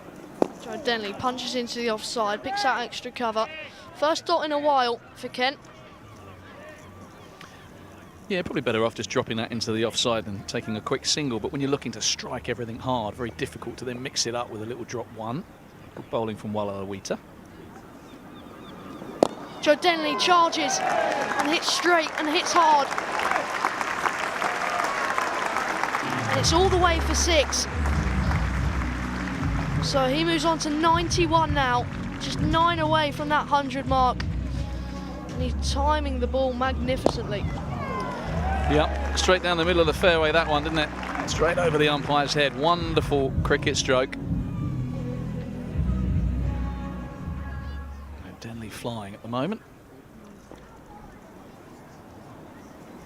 Denley charges again and goes straight again. 1 bounce 4 this time. Moves on to 95. Yeah, fantastic batting from Joe Denley. 9 4s, 6 6s in this innings. Just breathtaking batting. And what's been so impressive has been the use of his feet. It's really got him going, hasn't it? He hasn't just stood around and waited for the ball to come to him. It's like he's made his mind up. This competition hasn't gone our way. Played 5, lost 5, hasn't really got going. I'm going to go after it.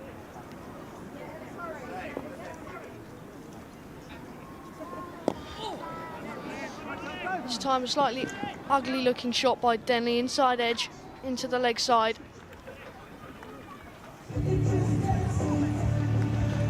So another decent over from the Spitfires.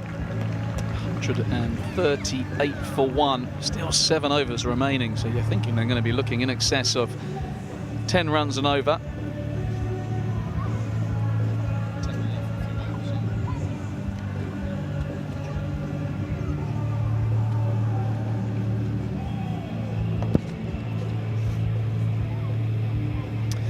So just a reminder, on the stream, we've got over 12,500 of you watching, so great to have you with us. Let us know where you're watching from. Hashtag SuperKent, @KentCricket. Tell us what you think of this Joe Denley masterclass.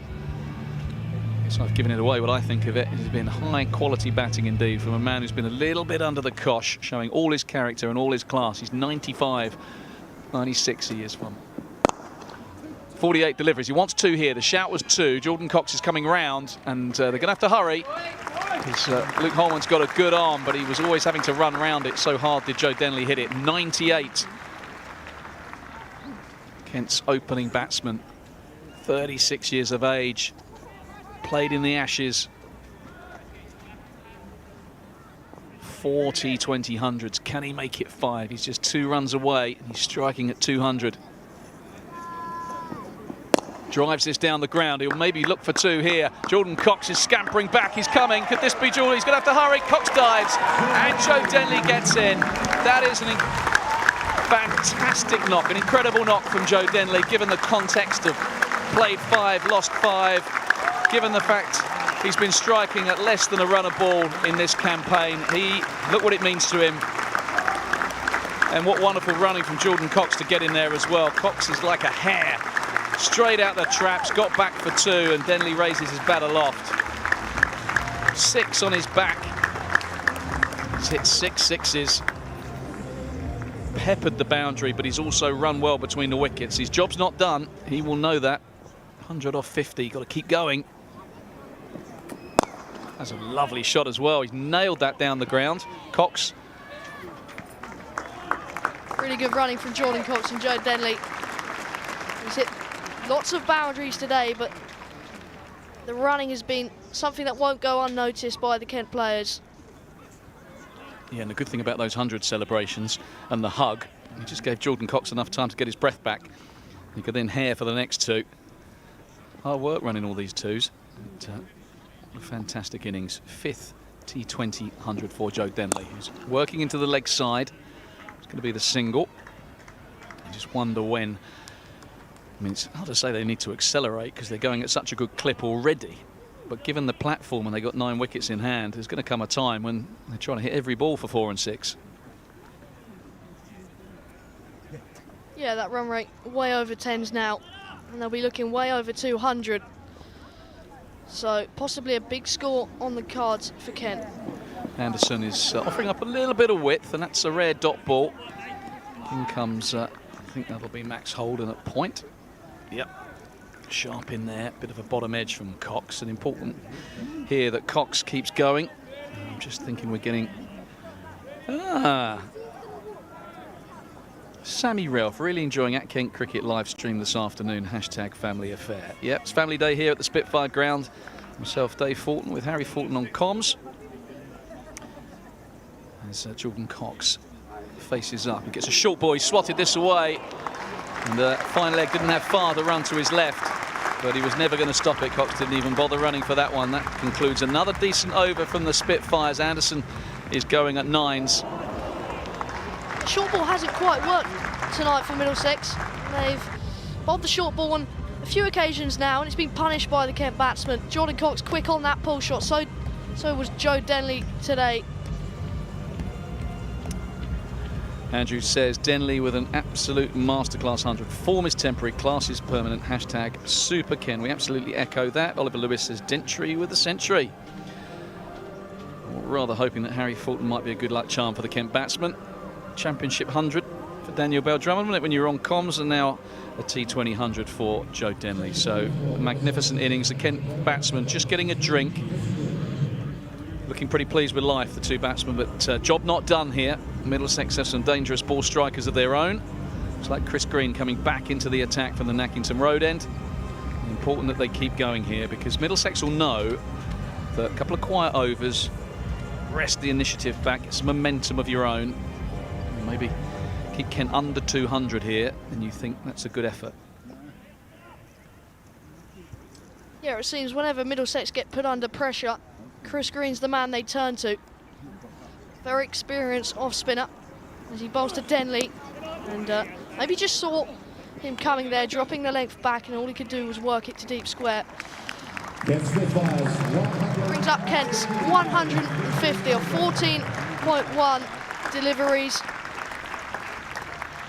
Yeah, 14.1 overs gone, 150 up. But Chris Green into the attack. I think you're right. Saw Joe Denley coming, and you probably have a good idea if you're Chris Green that Denley's going to charge, because he's done that for a lot of the afternoon with a huge degree of success. Short. Jordan Cox pulls all the way for 6. despite a diving effort by Max Holden. Yeah, just thought for a second here he might not have got all of this. He looked pretty pleased with it, but Holden, well, he was never catching it, was he? Even if if he'd have dived and caught that, you would have had to have flicked it back. I don't think he was going to do anything other than land over the rope, Max Holden. So the sixes keep on coming. Raining sixes here. We were worried about the weather. We were worried about the rain. Touching wood, the only thing raining so far is Joe Denley, who's reigning supreme. And the ball, which is raining sixes. So another drink. We've lost the ball. It's gone past the the new lime tree, maybe into the flats. Can we have our ball back, please? We kind of like that one. Opportunity for Middlesex to have a bit of a regroup. You can see the think tank here. Luke Holman, he's into the gardens, having a look round. You've got to be over 60, Luke, before you can buy one of those places. So stop eyeing up the flats. Yep, we got it. Plenty of club cricketers on a Saturday afternoon will be able to relate to Luke Holman. Probably the lads pointed it out. Over he comes. Whoopsie. Yep, he's unscathed. Bar, by the way, if you're looking, is to your right as we look. Yeah, that six brought up Kent's 150. Early concerns with Daniel Bell-Drummond's LBW, but Jordan Cox and Denley came to the crease and since have played quite beautifully together. Yeah, partnership of 155. It was 1 for 1 when Berendorf snared Daniel Bell-Drummond. Since then, it's been all Kent, and even Chris Green having some punishment meted out his way. An experienced Aussie with the green boots. What's he got by way of riposte?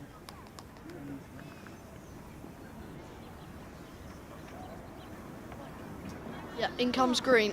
Oh, and that's close. LBW sliding down the leg side.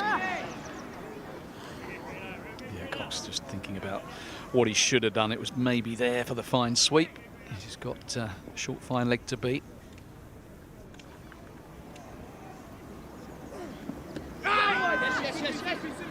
Another appeal by Green, but this one high. Yeah, the clue there is where the keeper was. He was way down the leg side, John Simpson. That was missing by 6 to 8 inches. Not bad bowling, though, because it's cramping the batsman for room. Cox rehearses the sweep. Perhaps now is the time to target that leg side boundary. As Chris Green's in again to Denley. He goes for the big slog sweep. Inside edge down to 45, and they scamper through for another single. Yeah, just trying to move across there, Joe Denley, and get that ball where he wants it. I think one of the features of Denley's innings has been that he actually hasn't had to resort to too much of the slog sweep or the slogging. A lot's been down the ground with the straight bat. He's pulled the short ball, but he hasn't had to resort to the across the line slog. He's struck it so cleanly. Chris Green into Jordan Cox. Back of the leg for skidded through. And Jordan Cox has been bowled here for 45. He's batted nicely. Just the back of a length ball by Chris Green, skidded through and knocked his off stump. Yeah, good bit of bowling by Green. Change of pace, skiddy delivery, maybe a slight undercutter. Didn't bounce as high as Jordan Cox thought it was going to. Green showing all his experience. Decent over this for Middlesex. Apart from that 6, just conceded 3 singles and then gets the wicket. So 9 off the over, and that ends the partnership. Worth 157. Fantastic innings by Jordan Cox. Plays second fiddle to Joe Denley. 45 from 34. But interesting now that they've sent out George Linder, who's striking at 184 in this year's campaign. Yep, right-hand, left-hand combination. Sam Billings usually down to bat at 4. But as you say, Linder's in fine touch. It might just be the boost Kent need. Not that they need much of a boost because they're going at way over 10s now, 10.5. But might just boost that run rate even more. Yeah, well, it's a good move from Sam Billings, and it just shows the flexible thinking, and it's that kind of format, isn't it? You don't necessarily go with your tried and trusted order. This is a very different circumstance, and Linder has been smacking it. Matt Misson says, I've watched all of Kent's Vitality games this year, and this one gives me hope. Denley on fire at Kent Cricket. Hashtag Super Kent. England winning in a Joe Denley century. There won't be many better days than this. Hashtag Super Kent. Good to have you watching. We've got more than 12,000 of you with us on the stream. Myself, Dave Fulton, Harry Fulton, and the team here behind the scenes. So good start for Kent. That's all it is at the moment. That's Greatwood returning. Yep. He's bowled pretty well, Greatwood. Slightly expensive last over. But he looks to bounce back as he's into Denley. Not the greatest start he would have liked. It's a wide down the leg side. So Linda, if you wanted to keep the left-right combination, if Linda was to perish, you've got Alex Blake, of course, who hits a long ball. Billings leaning, so an embarrassment of batting riches for the Spitfires. They will hope not to need all of them. Greatwood into Denley, uses his feet. It's carved through backward point. And a good bit of fielding by Jack Davies at deep cover. Yeah, once again, Denley chassaying down the wicket, just giving himself a little bit of room. Able to carve the ball away. You come down the wicket as quickly as he is, it just changes the angles for the fielders. You get that ball further behind square when you slice it, get back for 2. Again, he's Greatwood back in his crease. He hasn't quite got hold of this one, Denley. And it's a good effort at long on, but not to be from Martin Anderson. Yeah, and that time it was the bottom part of the bat, and that saved Joe Denley because he didn't get any of it. It's one of the few that he hasn't timed. And we talked before, didn't we, that one he edged off Jason Berendorf. Sometimes you need that little bit of luck. Well, he hasn't needed much today. That was slightly fortuitous. Missed timing, just saving him. Back for 2. Yeah, Joe Denley on 109 now as he looks to add to that as he punches to backward point for a single. Yeah, Holden with the stop, just trying to glide that one. Third man is up.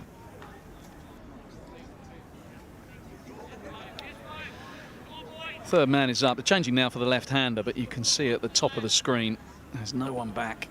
He's just running back towards the scoreboard, but there was no one down there. So Denley looking just to angle that cut shot, get it between backward point and short third man. He would have got a boundary. Yep, all fielders out on the leg side now for Linda, which suggests he's going to bowl pretty straight, not give him any room to free his hands. Greatwood is in, and it is this time actually a little bit wider, and he just wafted it outside the off stump. Yeah, a bit of double bluff, isn't there? Sometimes you think all the field goes back on the leg sides, you bowl that one gun barrel straight. So Linda probably expecting it to be at the stumps, gets one a foot outside off. Maybe an error of line from the bowler, maybe a bit of a double bluff and good thinking. This time it is straighter, and another top ball, bit of pressure early on Lind. Yeah, I think when you've whacked things at 184, that's what Linda is striking at. 109 runs, averaging 36.3, best of 38 unbeaten. Some low-scoring encounters. He's really added some late innings impetus. Certainly did so in the first game against Somerset. Slower ball. Poked into the leg side for a single. It also can't be that easy when you're watching Joe Denley and Jordan Cox absolutely cream the ball to come in and from ball 1 go at 10 and over, go over 10 and over. Can't be easy for Lind, but we know he's capable of it. Great start to the season for him. Yeah, so Greatwood finishes up on debut. Decent effort that, and a high-scoring game. 4 overs for 34, so 8.5. Very respectable for the 20-year-old. He's in for Toby Rowland-Jones. Come on, you Spitfires, it says on there. Got some good support in here on the Jubilee weekend. And we've got 14,500 of you watching on the stream as Kent looking to get back to winning ways. Still searching for their first win in any form this season. Amazing if they can get their first one and turn things around. Very rarely remember the first half of a season if you finish strong. So it's Linda on strike and Chris Green to continue. Yep, in his green, back of a length and another dot ball. There's a good point you make about watching Cox and Denley smack it everywhere. It just shows how difficult it can be to start because they were making it look really easy. A new batsman, with a new batsman comes pressure. The field squeezes in a bit. In comes Green this time. It's in the air and long off takes a pretty simple catch in the end. Never quite got going, did Linda. He has to go for 1. It's a catch by Luke Holman at long off. Yeah, Holman with the catch.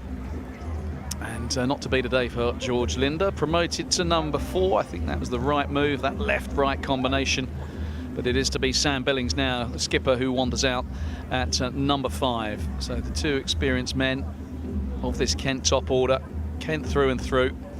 South African departs. Maybe he will have his say with the ball. We are right in the middle. But you can see here he was looking to go over long on and just sliced it a bit. Simplest of catches for Holman. But, he's played his part in previous games with the bat. Kent need him less with the bat tonight, more with the ball.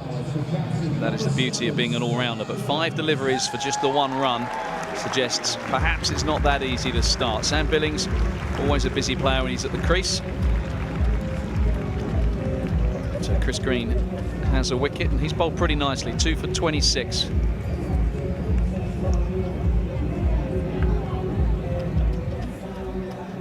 So you know a lot about Sam Billings, his IPL career. You followed him closely. How does he look to start? Well, they've got that deep point back, deep backward point, because, as I said earlier, he's played Chris Green with Sam Billings at Sydney Thunder. He'll know he likes that reverse sweep, and that deep backward point is a protection of that shot. So I thought mid-wicket was going to come out into a point, and they would have 2 behind square on the offside, but that mid-wicket stays in, and that sweeper on the offside goes behind square for that reverse sweep. So Chris Green is in, and he sweeps out to deep square. Yeah, Sam Billings so good square of the wicket, isn't he? And that's a really interesting move, actually, because you think usually you get those 2 men behind square to cut that reverse sweep off. Well, there are other ways of doing it, just moving that deep cover man round 20 yards behind. And he's moved back in front of square now to Joe Denley. So deep point is in front of square to Denley and 15, 20 yards behind to Sam Billings, because Billings is so adept at the reverse sweep.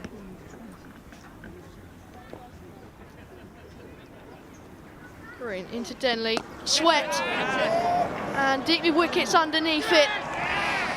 And Joe Denley has to go. He's played magnificently today, but he falls for 110 off 57 deliveries. Kent 166 for 3 now. Yeah, another wicket goes. 166 for 4 now with Denley going.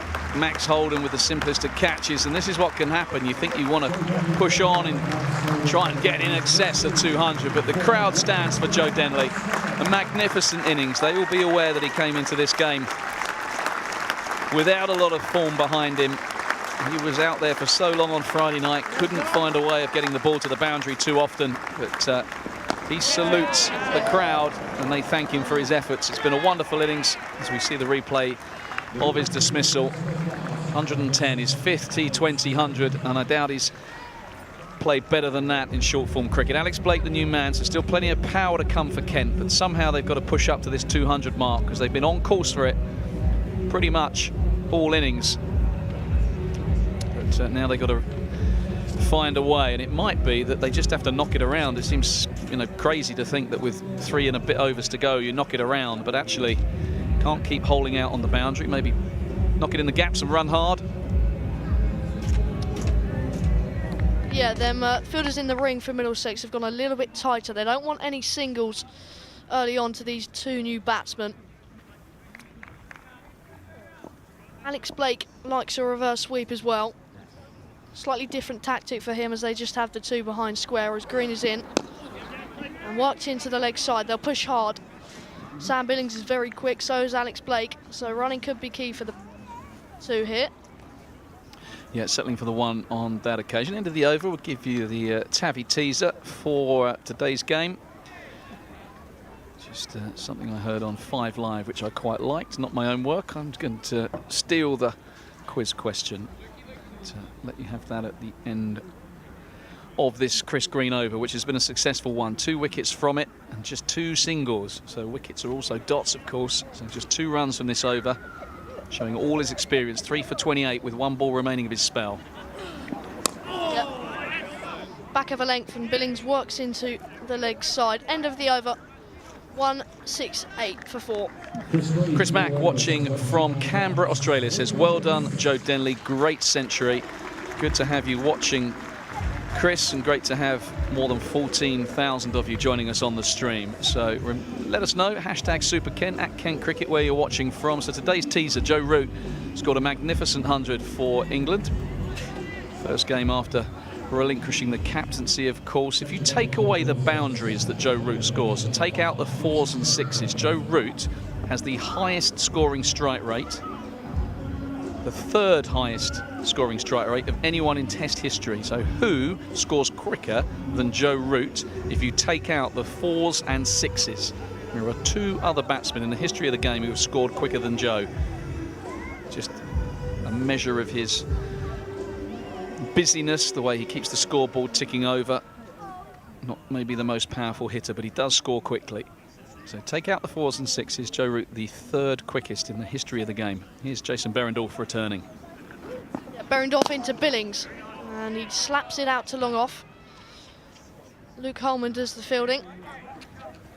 So hashtag Tabby Teaser, hashtag Super Kent, at Kent Cricket. And also let us know what you think of Kent's batting performance this afternoon. Perhaps the Test victory at Lord's. Any tributes to the Queen? All those comments more than welcome as you join us this afternoon. So what can Alex Blake do? He's got the slightly shorter downhill boundary towards the Oriole Lime Tree Cafe side. Yeah, mid-on, mid-off, up. So could suggest he's going to go a little bit shorter at Blake. And Blake gives himself a bit of room and clubs it over mid-on for 1-4. Yeah, just fell about a foot short of the rope here. I know that monitor just obscured your view, didn't it? But a great shot, just gave himself room. And that mid-on up just fell short, almost deserved 6. It was heading right at that rope, but just fell the wrong side of it from a Kent perspective. But good start from Blake. 2 balls faced, already onto 5. That's what he's capable of.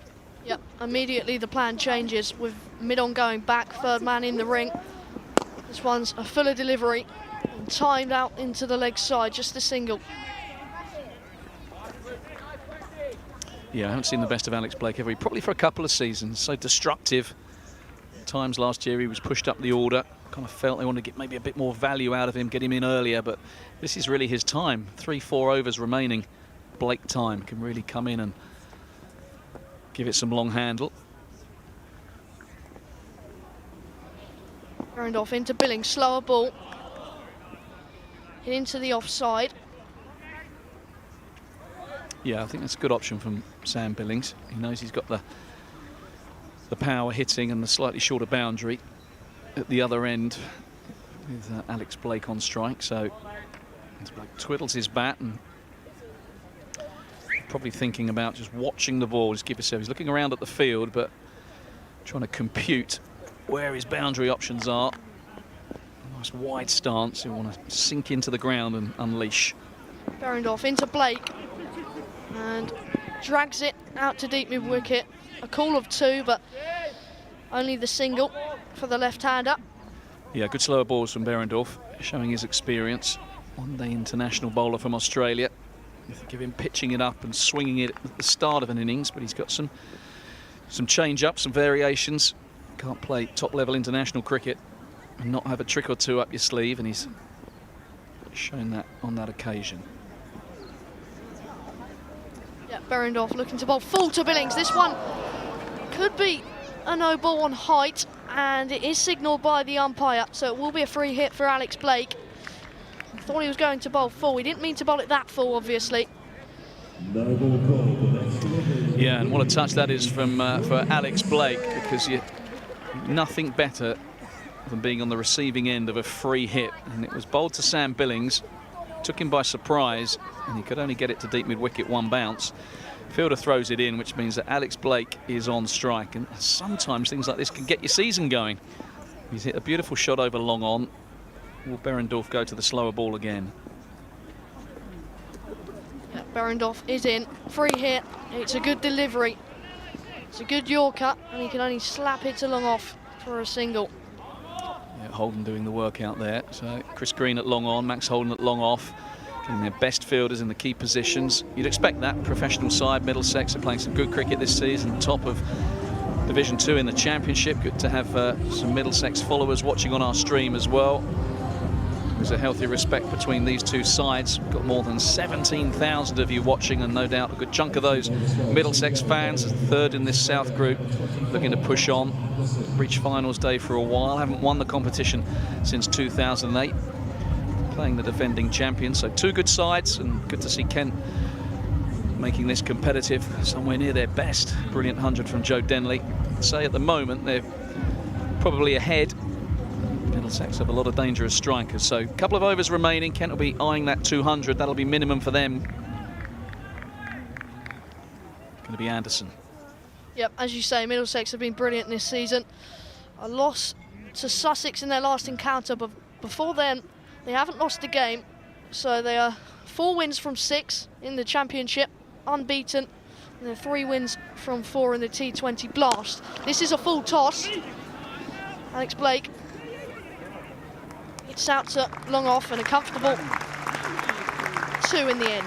Yeah, just a little juggle, wasn't it, from Luke Holman? You could just see how the bounce was just going to bounce just annoyingly, naggingly in front of him, what was going to make it difficult to take. He did pretty well, actually, because it was struck hard by Blake, who can give it a mighty thump.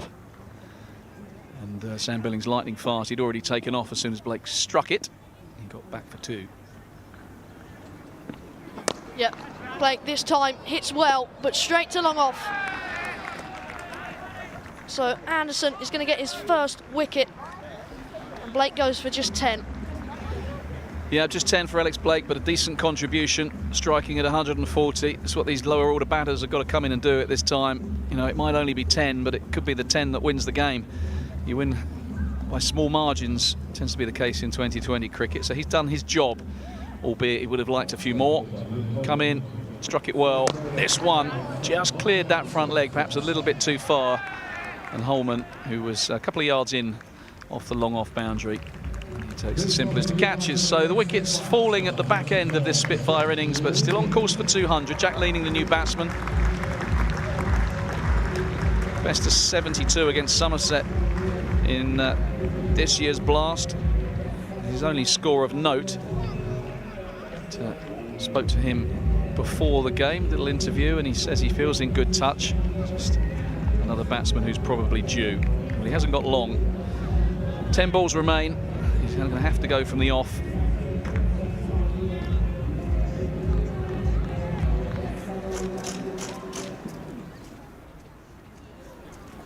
Anderson into Jack Leaning, slower ball, and driven out to long off.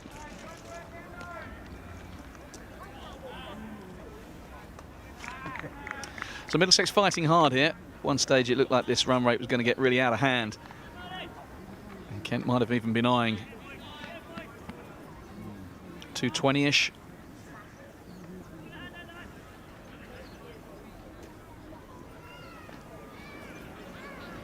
In comes Anderson to Billings, who does go for that deal scoop. Fine leg in the ring. He plays it very well, that shot, but wasn't able to connect on this occasion. Yeah, Anderson perhaps anticipating that Billings might revert to the little ramp stroke scoop. Has just gone wide of off stump. Clever bowling. Just looking at where Kent were at the end of over 14, 149 for 1. So even though they're 183 for 5, it's something of a recovery from Middlesex. This one is down the leg side and a wide signal by the umpire. Yep, Ben Debenham with his arms outstretched. So in the end of over 14, where Kent had just scored 11, that off an Anderson over. Green then went for 9. Greatwood for 7, and then that 2-wicket over where he went for 3. In comes Anderson, and Sam Billings might have just picked out long off, and he has done. Chris Green at long off. Yeah, we're seeing Green impact the game, aren't we? This is what you want your overseas player to do. It's not always with the bat and the ball. Sometimes it's in the field, and Sam Billings has to go. Understand, trying to give it a bit of long handle.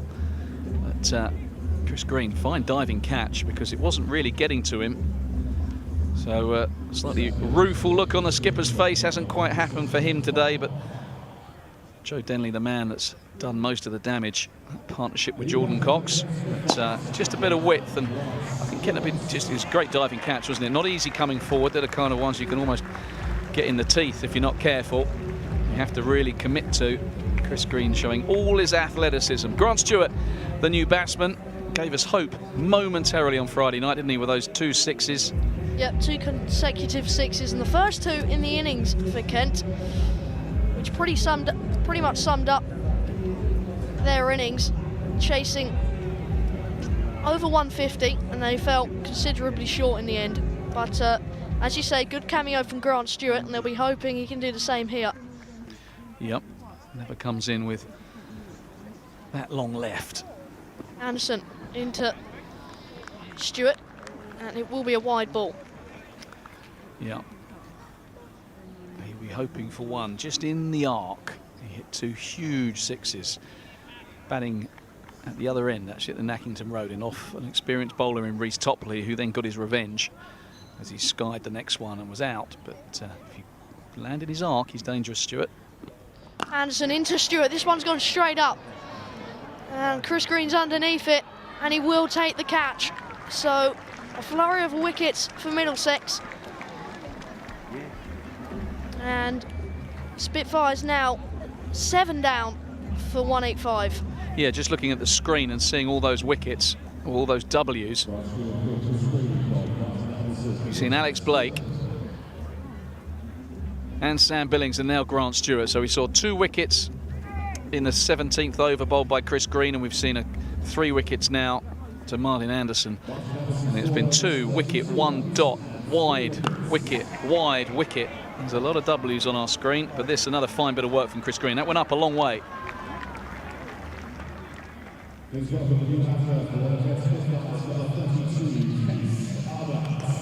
man with number 32 on his back, Case Ahmed, comes out to bat. Yeah, Case can give it a whack as well.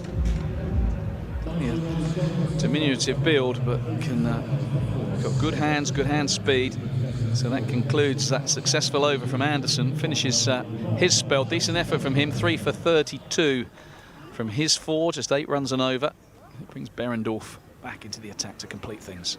Behrendorff into leaning. This one's been clipped, it's timed, and I thought that might have been heading to deep squares hands as well, but just the single for Jack Leaning.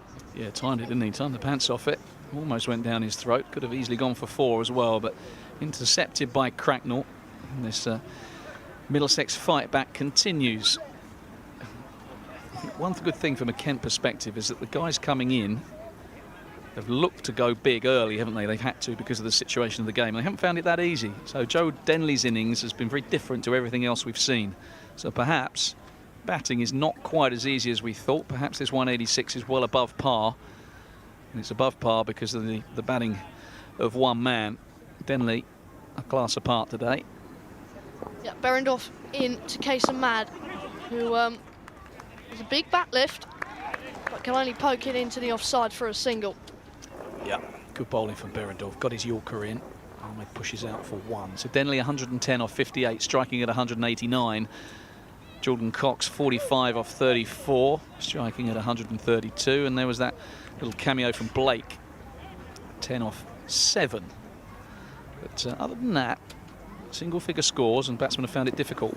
Behrendorff into leaning, maybe a slower ball, and he looks for the second, but Case Ahmed sensibly turns it down. Yeah, slower ball, just 66.4 miles per hour. That delivery.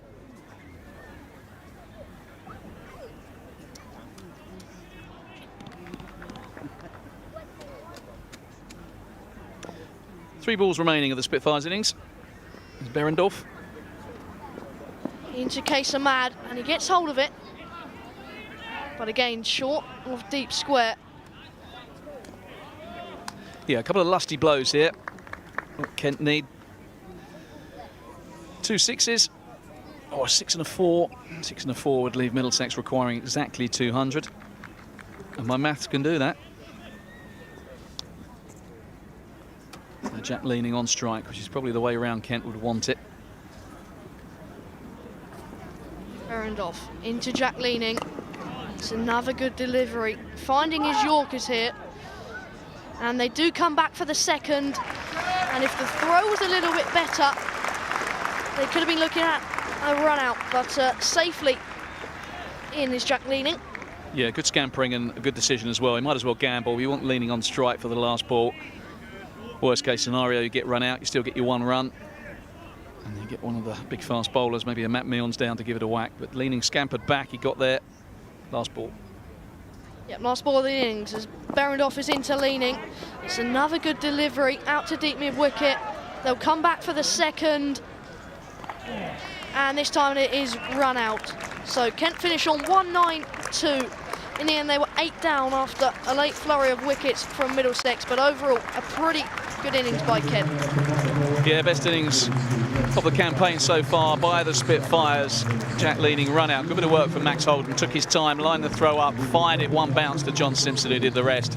So leaning gone, run out, but he did his bit at the end. But it was all about Joe Denley. 110, his 5th T20 100 off just 58 deliveries, 9 fours, 6 sixes. We'll be back in a few minutes. We'd like to thank our partners and sponsors. We'll see you in a bit. 192 to win.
So really decent effort from the Spitfires. 192 in the end they mustered.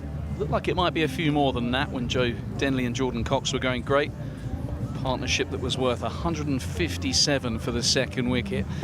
Jordan Cox, 45 off 34, 3 fours and a 6. Very much second fiddle to the brilliance of Joe Denley, who was back to his vintage best. Been a little bit undercooked, probably due to that hamstring tear first game at Chelmsford in the Championship. Been back fit for a while, but not really match fit, not really firing, but he certainly was today. Right from the off, used his feet. Down the pitch he came, thumping 4s and 6s, and in the end he hit 9 4s and 6 6s. A magnificent innings of 110, his 5th T20 100. All of which means that Middlesex, who sit 3rd in this group, played 4, won 3, need 193 to win. Standout bowling figures, Chris Green, the overseas off-spinning Australian, 3 for 29, including 2 wickets in an over. And Martin Anderson, 3 for 32 off his 4. There are some expensive figures as well.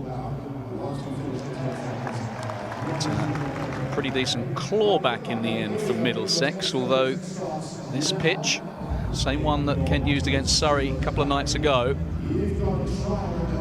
160 was enough on that occasion for Surrey to defend. Bowling conditions, I think, fairly favourable at the moment, still a bit gloomy.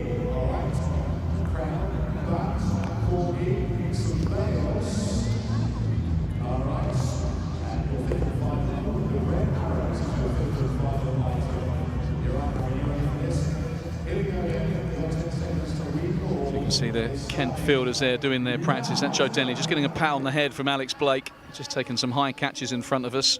His job is only half done, getting the congratulations for that innings, but he will know that this job not done. He might have a role to play with the ball. He's only bowled 6 deliveries in the whole of the T20 Blast. So Blake back in the team with Zach Crawley away with England. He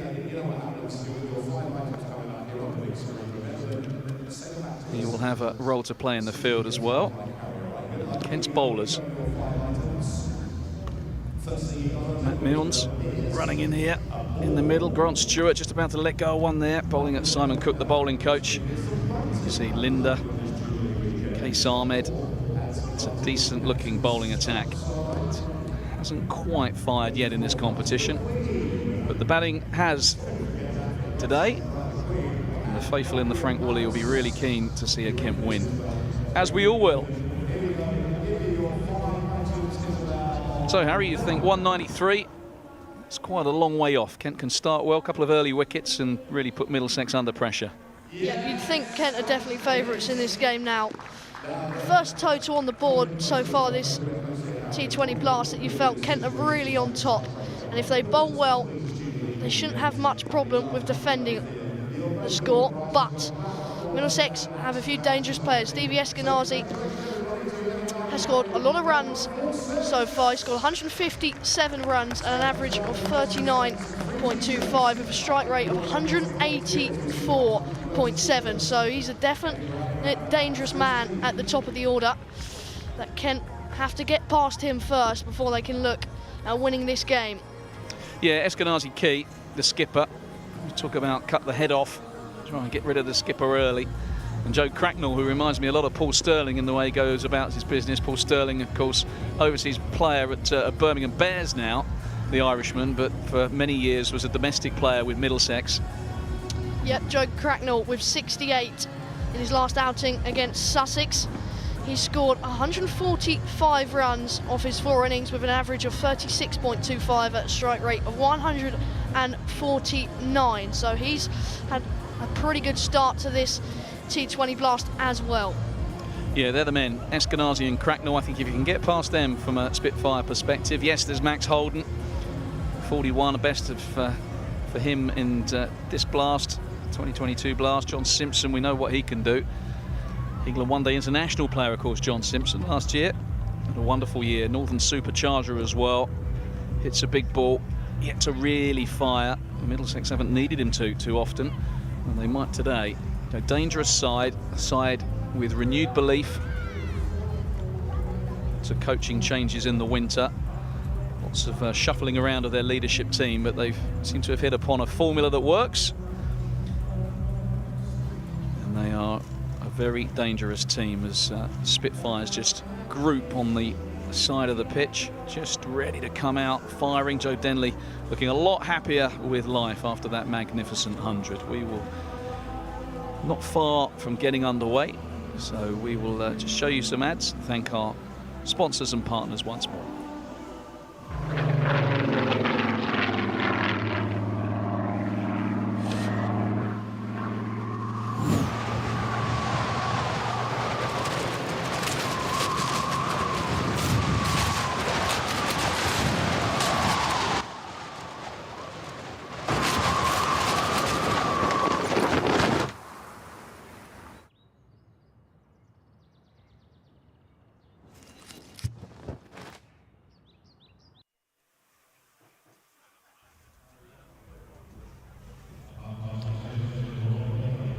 So the Kent huddle, well, Sam Billings and the senior players be saying in there, probably, let's not waste this opportunity. 192 on the board. Let's have some real intensity about our work. do our basics well. As Max Holden and Stevie Eskenazi opening up for Middlesex. But I think Harry is right, Ken. For the first time in this campaign, you feel that that is a total that puts them ahead of the 8 ball. They are favourites with that score on the board. I felt that at times Sam Billings has been trying to pull a rabbit out of a hat to get a win because they haven't had enough runs on the board. Well, they have today. Well, we will find out if they have today, but it certainly looks so at the halfway stage. But Middlesex fought back hard second half of that innings. And it looked like Kent might be in the range of 210, 215. And we've seen things chased down in excess of 200. It's going to be Jack Leaning. You see this so often, don't you? Opening with spin. Leaning is actually the joint most economical bowler for Kent. Goes at 7.2. Case Ahmed also 7.2. That is the most economical bowlers on show. So we've seen a lot of Denley opening the bowling, especially with a couple of right-handers at the crease, although Holden's left, isn't he? So that's probably why Leaning's going. So Jack Leaning is in then, and it's been tickled. And it's gone past 45, and Grant Stewart will do the fielding, and a 2 to start with for Eskenazi. Yeah, Stevie Eskenazi, one of the best batters at just ticking the ball around. He can thump it, but he doesn't face many dot balls, Stevie Eskenazi. Not Jack Leaning's best start, as mid-wicket is moved to square leg, and deep mid-wicket is moved in front of square into a cow corner position. This one's been worked off the back foot, and good fielding by Jordan Cox and Alex Blake. Yeah, and a direct hit of the stumps there, so just a bit of a nervous look round for Jack Leaning, see where the ball had gone. Big smile across his face. This game played in good spirits. 2 sides full of good lads. They'll be competitive and they'll play hard, but they'll play fair. Bit of spin there. That one just turned a little bit into the right-handed Eskenazi. That's a good sign for Kent with Ahmed and Linda and a bit of Leaning and Denley. Yeah, and you saw against Surrey, it was Linda to open the bowling, but with the left-hander of Holden spinning away from the bat, Jack Leaning's the man to go to, and that one did spin, and it bit a bit as well, despite being called a wide. As Leaning is in again, a reverse sweep, and he's got absolutely none of it. Yeah, mistimed that one. Yeah, some good signs here. That was a wide, that previous delivery, but it didn't start on a wide line. It just turned and bit, as you say. So some encouragement for the spin bowlers. Leaning is in, and it's punched into the offside for a single. Alex Blake does the fielding. It'll be fascinating to see how hard Middlesex come here. 20 overs, 120 balls. It's a bit longer than you think. And an experienced campaigners, Eskenazi, great track record, short form of the game. Holden, dangerous customer, and then the big heading Cracknell in at 3. Yeah, Leaning into Eskenazi, and it's short and it's pulled for 4. Wasn't his best delivery, and a bit too easy for the Middlesex opener. Yeah, dragged down this one from Leaning. He's been looking to spin it and getting it up and turning it, but this one, it was quicker, flatter, but it was too short. Eskenazi not going to miss out on that. So some encouraging signs, but we're seeing here why Leaning perhaps in that part-time bracket. Just got to hit the right area. Yep, Leaning in again, back of a length, but a single to Grant Stewart at 45. End of the first over. Middlesex have started pretty well, 10 for none. Yeah, so a bit of spin. It is the power play, and there are just 2 men allowed outside of that in a ring. So 10 and over, not quite what Kent would have hoped for, but it is the part-time Jack Leaning doing the bowlings. And now it's going to be Freddie Klassen. So we see this so often. Klassen bowling the second over. Nackington Road end. Left arm swing, fast bowler. Very much in the Jason Berendorf mode. He'll look to get it full and swing it, but he's a taller man than Berendorf. He can hit the pitch as well. Not express pace, but his bounce is slippery. So he can hurry you up if he has to. 10 without loss. Eskenazi, with hardly playing a shot in anger, is already striking at 200. That's what he does. He can sometimes get to 30. You think, how's he got there? Don't remember too many big shots. Klassen is in then, and it's been worked into leg side, straight at Alex Blake. Bit of buzz from the Kent fielders. Yeah, that's what happens when you've got 190 on the board. You feel that they've got their tails up here. A couple of wickets, and it'll be even more the case.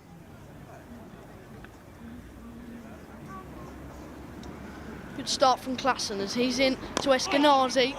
Loses a bit of shape, but it's to the left of Linda, so will only be a single. Yeah, good arm from George Linder. He just holds his arm, actually. Just holding his elbow. Just seems okay, but he is holding that elbow. Just wondering if he's got a little bit of tendonitis or something in there. These boys do so much throwing, and he had to let that one go to prevent the second. Can be a bit sore. Slip in as the ball swinging away from Holden. It's been slapped and just wide of Joe Denley. Extra cover. Fred Klassen would have been interested for just a moment. Just the single for Holden. Yeah, just a little bit of a concern for George Linder, actually. Just really holding that arm. He's flexing it and moving it around to take. There he is. Yeah, see how he's holding that elbow? I think he's in a bit of discomfort. Into Eskenazi, who wafts outside the off stump. So a very good start this from Freddie Klassen. Yeah, about 78 miles an hour. So that's kind of on-pace delivery. He's got an effort ball that can be in excess of 80, and he'll bowl his cutters. Got good variation.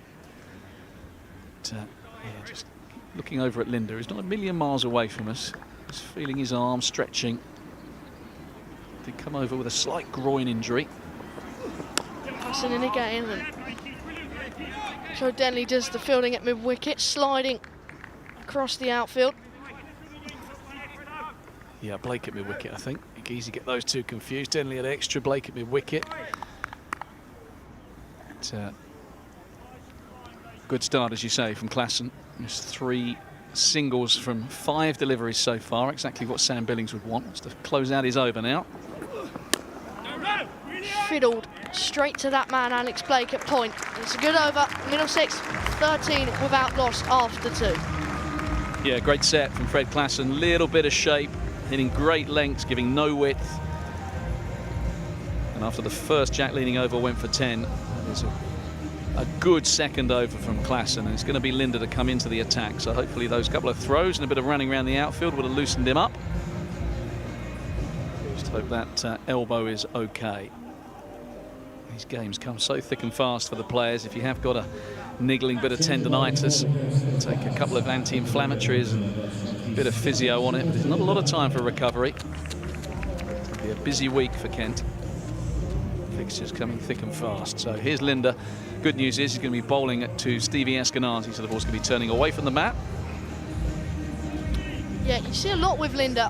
That mid-on is up in the ring and mid-off is back. It makes sense with the ball spinning away, but even leg spinners and left arm off spinners in the power play, they tend to go with mid-on back despite the ball turning away from the batsman.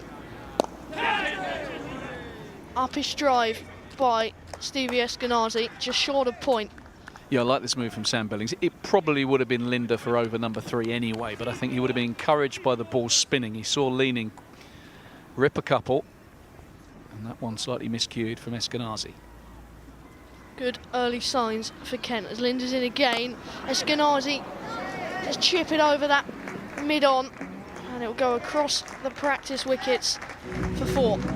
Yeah, wonderful shot from Eskenazi. Nothing more than a flick. He didn't try and overhit it, did he? These bats are so good.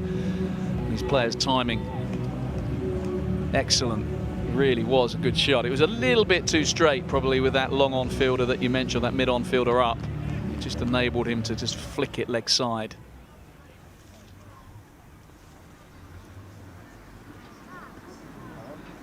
In comes Lind again. This one's been swept. It's a top edge. And it's dropped by Jack Leaning at deep square. He got there in the end. Jack Leaning will be disappointed with that. I didn't think he was going to get there originally, but he did. Yeah, can't quite believe it, Jack Leaning. He put one down the other night. He's so good in the field, and you're right, he made great ground to get to it. He was going hell for leather at it. Didn't really have time to set himself. He was going full pace at it. He did get there. And you'd expect him to take the catch. It was by no means an easy one, and how important could that be? Because the dangerous Eskenazi escapes. He's not a man you want to let off.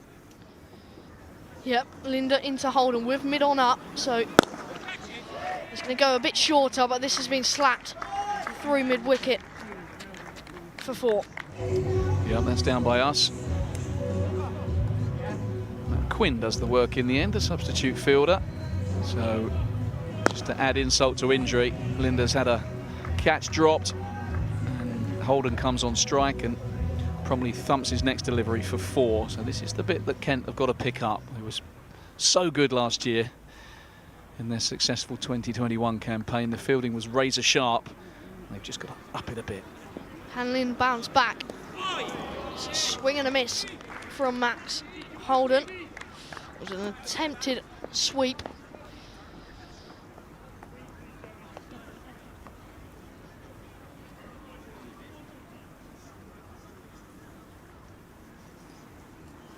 Linden again. This one's been hit and it's just beside Alex Blake at cover. And it just doesn't seem to be going Kent's way in the field at the moment. Yeah, this is the thing that keeps happening at the minute, and it's really frustrating because Kent is so close. You can just see the body language there. You know, Linda looking really frustrated, shaking his head. He's had a catch dropped. He's had the next one thumped for 4. He's beaten Holden with the next one, and then a complete miscue through extra cover. A couple of yards either side of the fieldsman at the minute, and we saw the Surrey batters do the same. Things landing in gaps, squeezing in gaps. Kent have just got to hold their nerve. They know they've got a good score on the board. Joe Denley has bought them those extra kind of 35, 40 runs, certainly on the total that they managed the other night. So that innings will still bring a lot of pressure to bear on the Middlesex batters, and just got to keep your focus, keep doing the basics. Things will change. But Grant Stewart into the attack. Talked about accountability, and he now has the ball in hand. Yeah, he's been a little bit expensive in the power play so far, but a good start. It's a full delivery and punch back by Eskenazi for a dot ball. Yeah, 60 balls Grant Stewart sent down before that one in this year's blast, conceding 97 runs. 4 wickets, best of 2 for 14. Economy rate 9.7. All the Kent bowlers up around the 8 or 9 mark, with the exception of Leaning, who was 7.2. Case Ahmed, 7.2. Grant Stewart in again. Short ball, creamed by Stevie Eskenazi, but straight at deep square. Matt Milnes down there. Yeah, that's what you want to see, isn't it? The Middlesex's best shots going straight to the outfielders. So he nailed that Eskenazi. He is in great touch. Always been a fine white ball player, but never seen him strike quite like he has this year. 184.7 he's been striking at. Really flying out the blocks, the Middlesex captain. Stewart in again to Holden this time, and it's been shovel pulled around the corner. And it will bring a boundary for Max Holden, who moves on to 12 now. A bit too straight from Stewart. Yeah, just on the hip for Grant Stewart. Only the 2 men allowed outside the ring, and he knows exactly where they are. So just swiveled on it, backward a square, another boundary. And you just feel that Kent want to get a wicket as quickly as possible. 29 for none. If you get that 35 for 2, you're right in the box seat with 190 on the board. Stewart in again to Holden. It's been slapped straight at mid-on.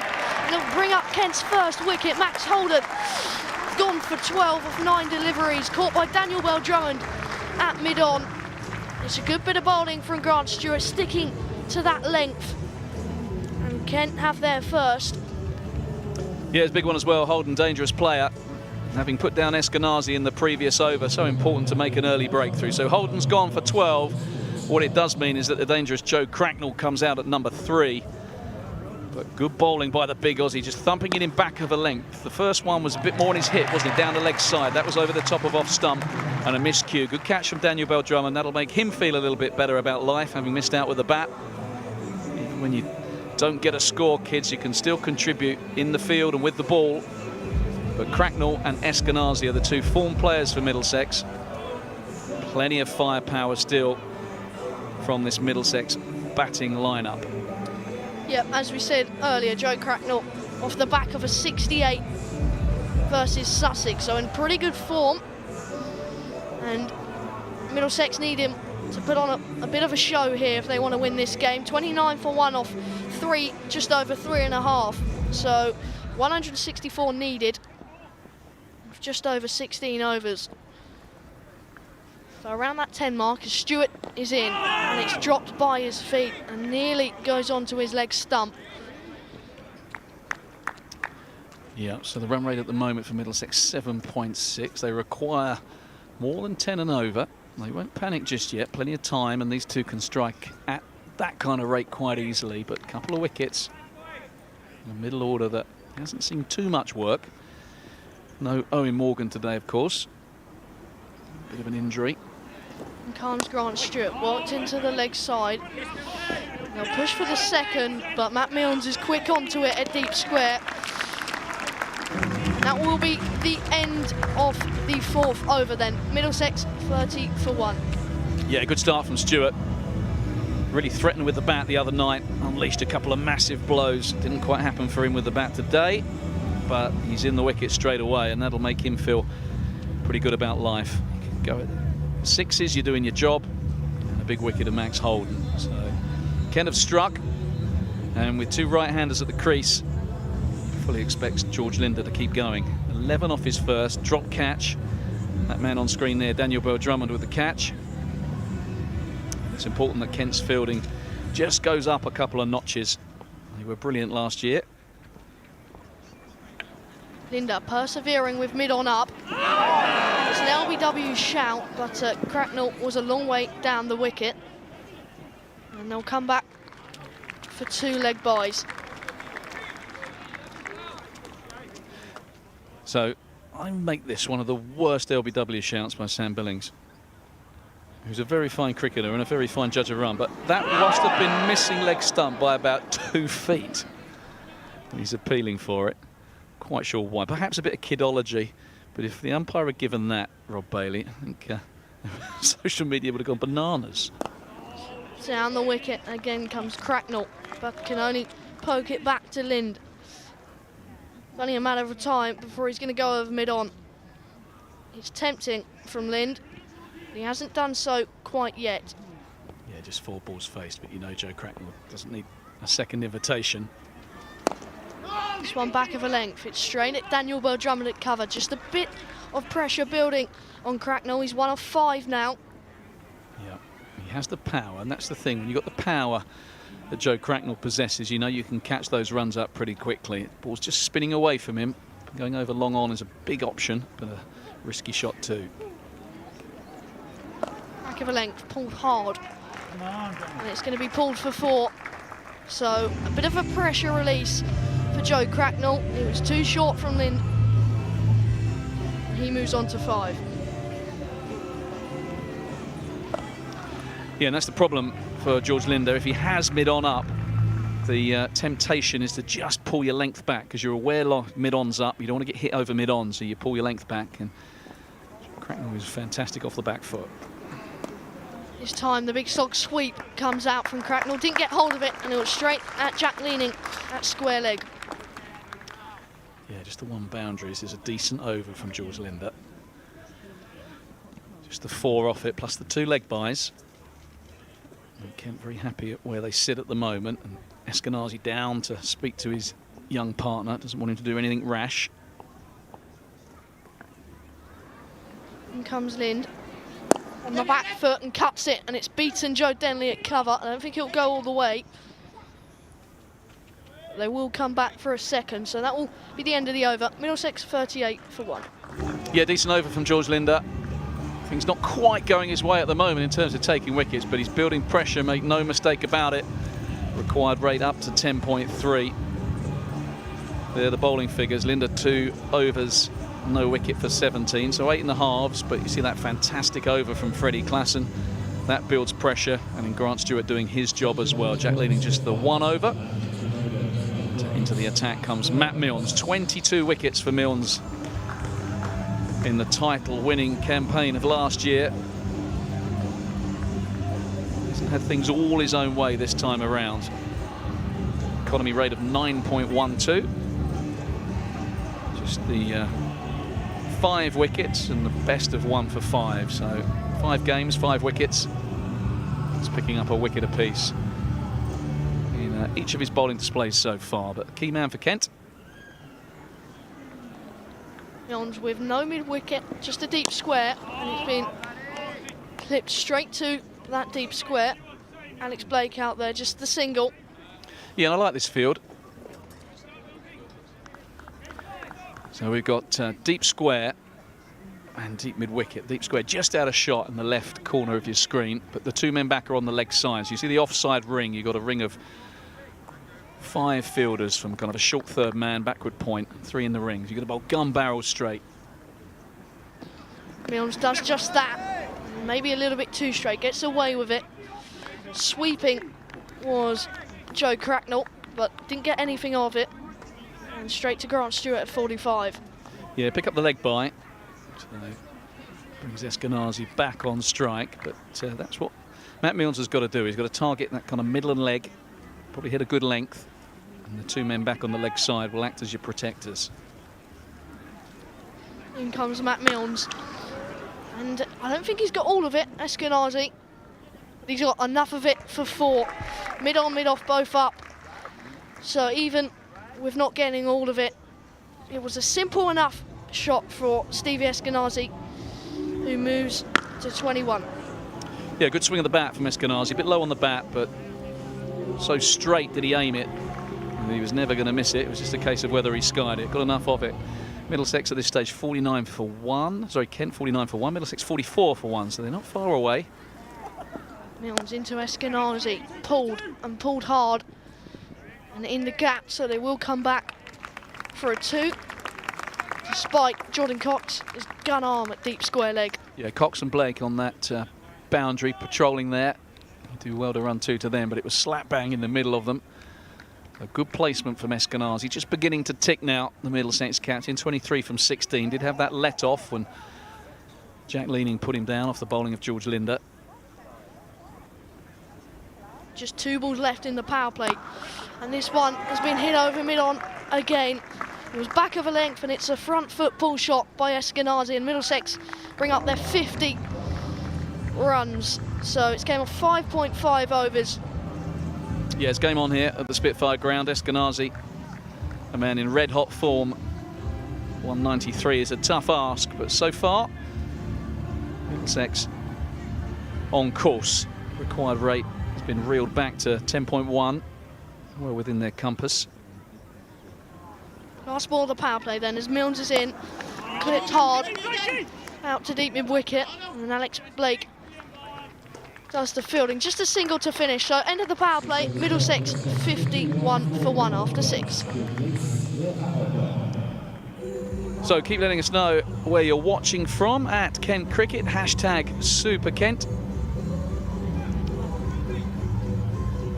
A cracking game on our hands. Kent trying to register their first win of this campaign. Got to start winning. And they've got to put a bit of a run together. Joe Denley, Kent's hero from the first half of the game, a breathtaking innings of 110.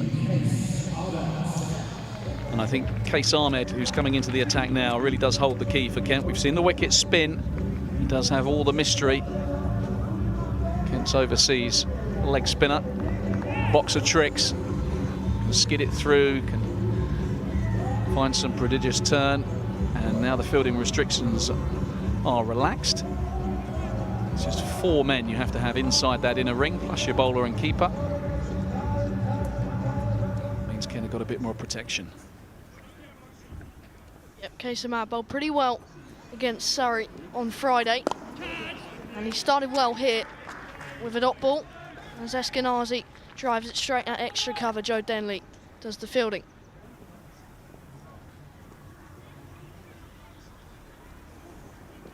And comes Ahmed once more, and he's picked out Joe Denley again. So 2 consecutive dot balls to start Case Ahmed's over. It wasn't his best delivery, back of a length, and I think it did Stevie Eskenazi for lack of pace in the end. Just stuck in the pitch just a little bit. Yeah, gripped a bit, didn't it? Helped him, turned.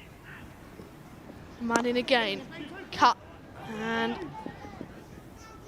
it will come back for the second, as it was just past Daniel Bell-Drummond's right hand at backward point. Yeah, Mills had a lot of work to do there, to run about 15 yards to his left. He came in quickly. Another one of these Kent outfielders who's lightning fast, but couldn't prevent the two. Eskenazi shuttling back. Again cut.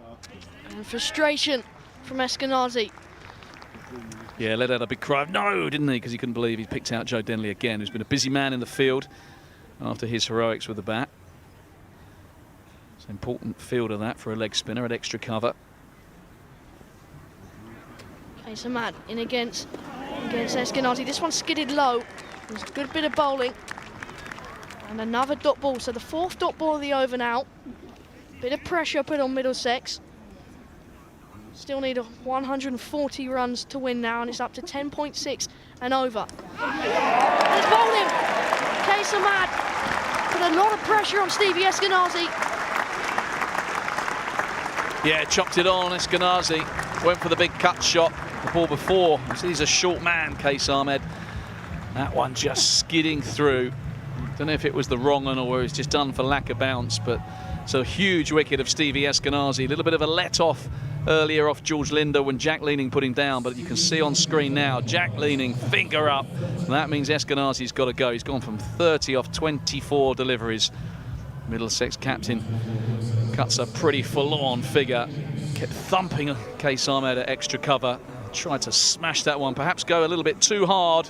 Yeah, I think it was the wrong one in fairness. A couple of them turned quite sharply away from Eskenazi. That one came back into him an inch or so, and it induced the inside edge. So Jack Davis, wicket-keeper batsman, not keeping wicket today. And a lot more pressure now on the broad shoulders of Joe Cracknell. It's going to be spin from both ends, and Kent's two overseas spinners in tandem. Yeah, another example of that seventh over being very economical. And in this case, it brought Case Ahmad a wicket as well. So Joe Cracknell out to the crease. As you said, spin from both ends now. Very tight in the ring on these Kent fielders. They don't want any easy singles. And trots down the wicket, but it's short, and he quickly adapts to Joe Cracknell. Doesn't go all the way for four though, as it's a good bit of fielding by Jack Leaning on the cover boundary. Yeah, saved a couple there, Jack Leaning. That'll make him feel better, having put that catch down. Always see him at the nursery side of the ground, patrolling there, just holding his back. I think he's okay. Full length to his left to stop a boundary. And again is Lind. Cut out to the sweeper. Yeah, Leaning in action again. So, Jill Rowland says, at Kent Cricket, #Super Kent. Watching on my tablet whilst working on my desktop. Not much work getting done. Enjoying the match and the commentary too much. It's good to have you with us, Jill. More than 13,000 of you. We were up to 17,000 for a while. Hopefully we'll get a few more as this game reaches its conclusion. So far, so good for Kent. Couple of big wickets. Holden and Eskenazi gone. 56 for 2. Yep. Davis's first ball then. Ooh, and it's a weird-looking shot. Yeah, he's thrown his. No, he's got his bat. It was Billings' glove that went flying. But yeah, bit of spin, I think. We've seen that already right from the off when Jack Leaning turned a couple sharply. Getting 68 for 1 at this stage, so Middlesex a little bit behind. Lost that extra wicket. 157-run partnership between Denley and Cox. In comes Lind. And an appeal from Sam Billings. But it was a wide ball, and you actually find Sam Billings does that a lot. When it's a wide, tries to trick the umpire into thinking it hit a little thigh pad, but wasn't to be fooled. It's good signs though, it turned. Lind is in again. Again, another turning delivery. Down the leg side for another wide. Yeah, just got to get it a bit wider, hasn't he, to the left-handed Davies. He's spinning enough for you to be able to get it maybe 3 or 4 inches outside off stump, ideally, turning back to hit off stump. In comes Lind again, swept straight out to the busy Jack Leaning at deep mid-wicket. Yeah, it's a better line. I think you can afford to be out there. to Joe Cracknell. He's so strong on the back foot. Maybe you want to be operating, bowling really straight, middle stump, a little bit of spin. Almost trying to get him to flick it through the leg side off a good length. Linden again, and it's slog sweat. And it's picked out Jordan Cox. And George Linder gets his first. And Joe Cracknell never really got going. He's gone for 10 off 12 deliveries. And it was a simple catch by Jordan Cox. As Middlesex lose their third. That's a massive wicket. From a Spitfire perspective, Joe Cracknell shakes his head. Just a spinning ball, and this victory target of 193, it brings its own kind of pressure. You can't just knock it around. You've got to put back to ball. Cracknell well capable of doing that. But he picked out Jordan Cox, who drops nothing. It was a good strike, but Cox didn't have to move. Straight into the breadbasket, easy as you like. And Cracknell, the dangerous Cracknell, 68 in his last match, but he's gone. And that brings Martin Anderson to the crease. These Middlesex batsmen will keep on coming. They got their work cut out now. The required rate is up to 11. Still another 134 runs to win. Yep, that 134 runs seems a long way off at the moment. But all it takes is a bit of a partnership. Anderson now and Davies, two new batsmen at the crease. But if they get in, they're dangerous. So certainly not over. Is this encounter between Kent and Middlesex?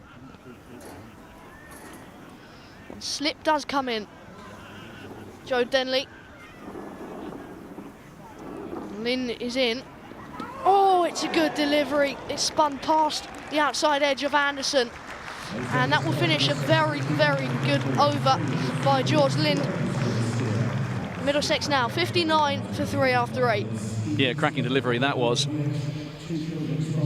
Turned and bounced, and all the signs good here, and it just shows you what an innings Joe Denley played, because his batting has looked a class apart.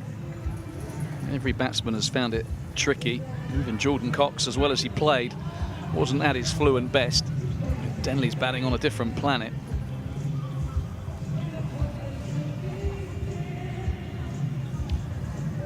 So busy time of things for the Spitfires, away on Tuesday at Chelmsford. And then they go to Taunton Friday. Caseman is in then, and it's been punched down the ground to Freddie Klassen at long off.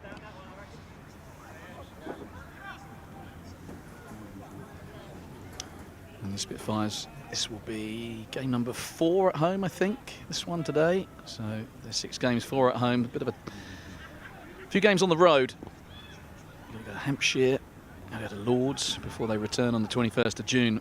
And we play Gloucestershire at home. So good to have you with us on the stream. Good to have so many in here at the Spitfire Ground. Another man has came into the ring. And Sam Billings makes a half appeal, but another man into the ring here. So 5 in the ring. Don't often see it, but it's good aggressive bowling from Case Ahmad. Of course, the slip in and the mid-wicket up. Oh, Martin Anderson, how did that miss? Shaved his off stump. It was the wrong, and again, it was what accounted for Stevie Eskenazi. And this is the feature of Case Ahmed's bowling, is he's not getting a lot of bounce, and that can be really tricky for the batsman. You rock back to cut a ball, not only does it turn in, it doesn't bounce much, threatening the stumps. Really good from Case Ahmad. On the back foot again is Anderson. It's another dot ball.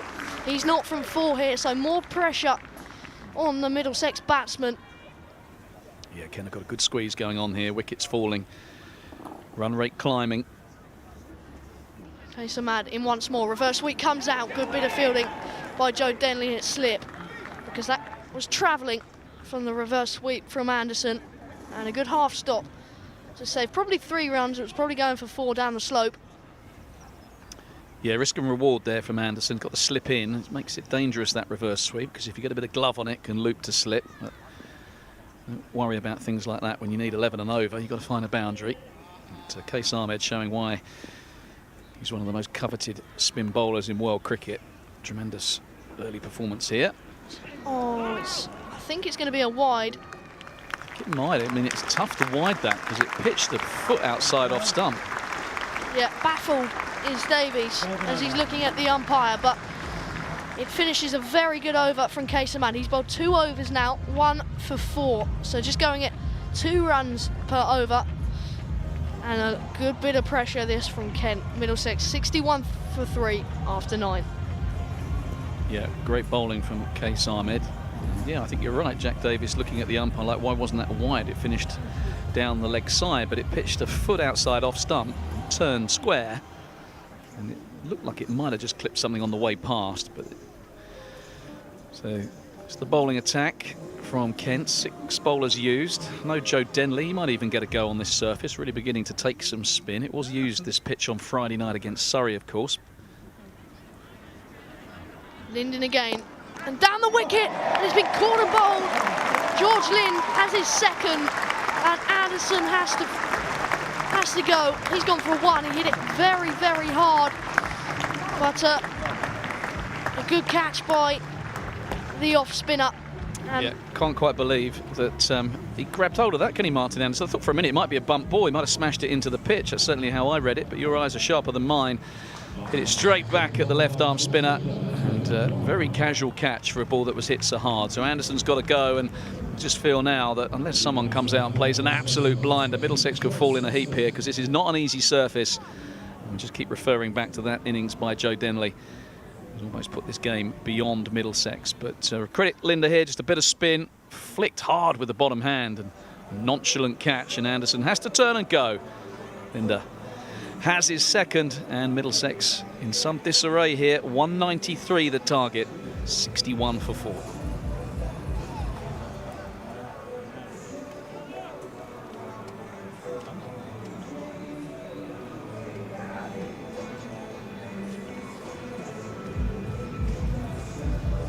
Yep, so John Simpson to the crease. Middlesex in a bit of bother. 4 down now, just for 61. They require 132 runs to win at 12.2 runs per over. So it's a long way off at the moment, but he can hit the ball very hard, Simpson. He can strike it, but a lot of early pressure will be put on him by George Linder and Kent. So this ball is starting to really spin. This one's back of a length and pushed into the offside. Dot ball by Lind. Yeah, George Linder deserved these couple of wickets, had that one put down. Eskenazi dropped. Starting to reap the rewards of some good bowling and a pitch that's turning.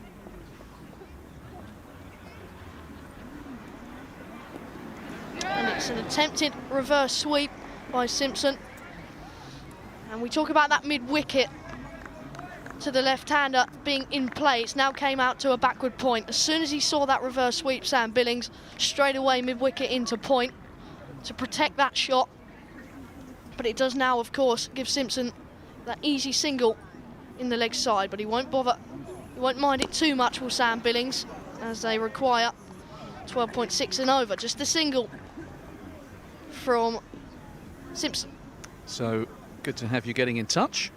Getting Case Eskenazi gone for Matt Missons and a certain Min Patel.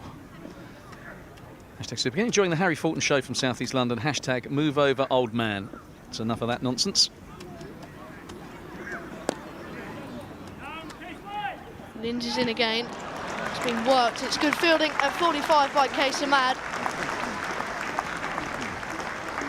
To stop the 2. A bit of work. And Heino Kuhn. Good to have Heino watching. Hi all, sitting in the bush in South Africa watching the boys via live stream. Lovely to see at Joe Denley back to his best. Predicting the boys to win by 50 or more. Go Spitfires. Hashtag Super Kent. Heino, lovely to have you with us. Simpson does work into the leg side. They're running hard here, but just a single to finish a very, very good over by George Lind. That'll be his spell over as well. He's bowled 4 overs, 2 for 26. Good to have Coral Eyewear, one of our partners, showing some support for At-Kent Cricket. Great performance with bat and ball so far this afternoon against Middlesex. Hashtag Super Kent, hashtag Vitality Blast. All our friends at Coral Eyewear, such good supporters of the club. So George Linder on screen, 2 for 26 from 4. His work is done from a bowling perspective.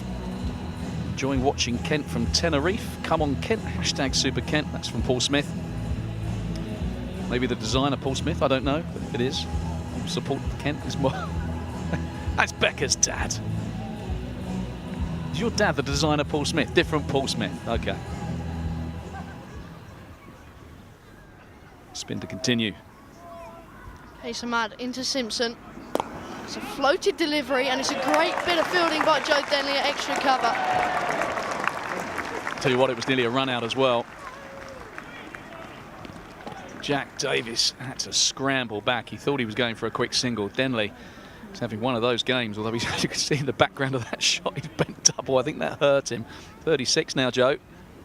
And in again, it's an inside edge by Simpson. Really struggling, these Middlesex batters, to get Kayser away. 2.2 overs, 1 for 4. So he's yeah, it's great quite a bowling. spell. It's great bowling, isn't it? He's spinning it both ways. It's the mystery spin. We talk about it, don't we? Leg spin in T20, the ability to turn it both ways. You know, bowlers have got a doozerer or leggies have got a wrong one. You don't know which way it's going to spin. You're trying to hit 4s and 6s. It's all right when it's spinning one way. Kayser in, just back of a length. And this will be a boundary for John Simpson. A bit of a pressure release as he moves on to 6. Yeah, a bit short this from Case. John Simpson's got fast hands, and that's exactly the kind of ball you're waiting for. If you can't pick a bowler, you want to play him off the pitch. And just dragged down, but you can see the comparison score now. 103 for 1 at this stage, Kent. Middlesex 68 for 4. That said, Middlesex did claw it back last 3 or 4 overs. In again to Simpson, bottom edge. Just a bit of deviation with the bounce.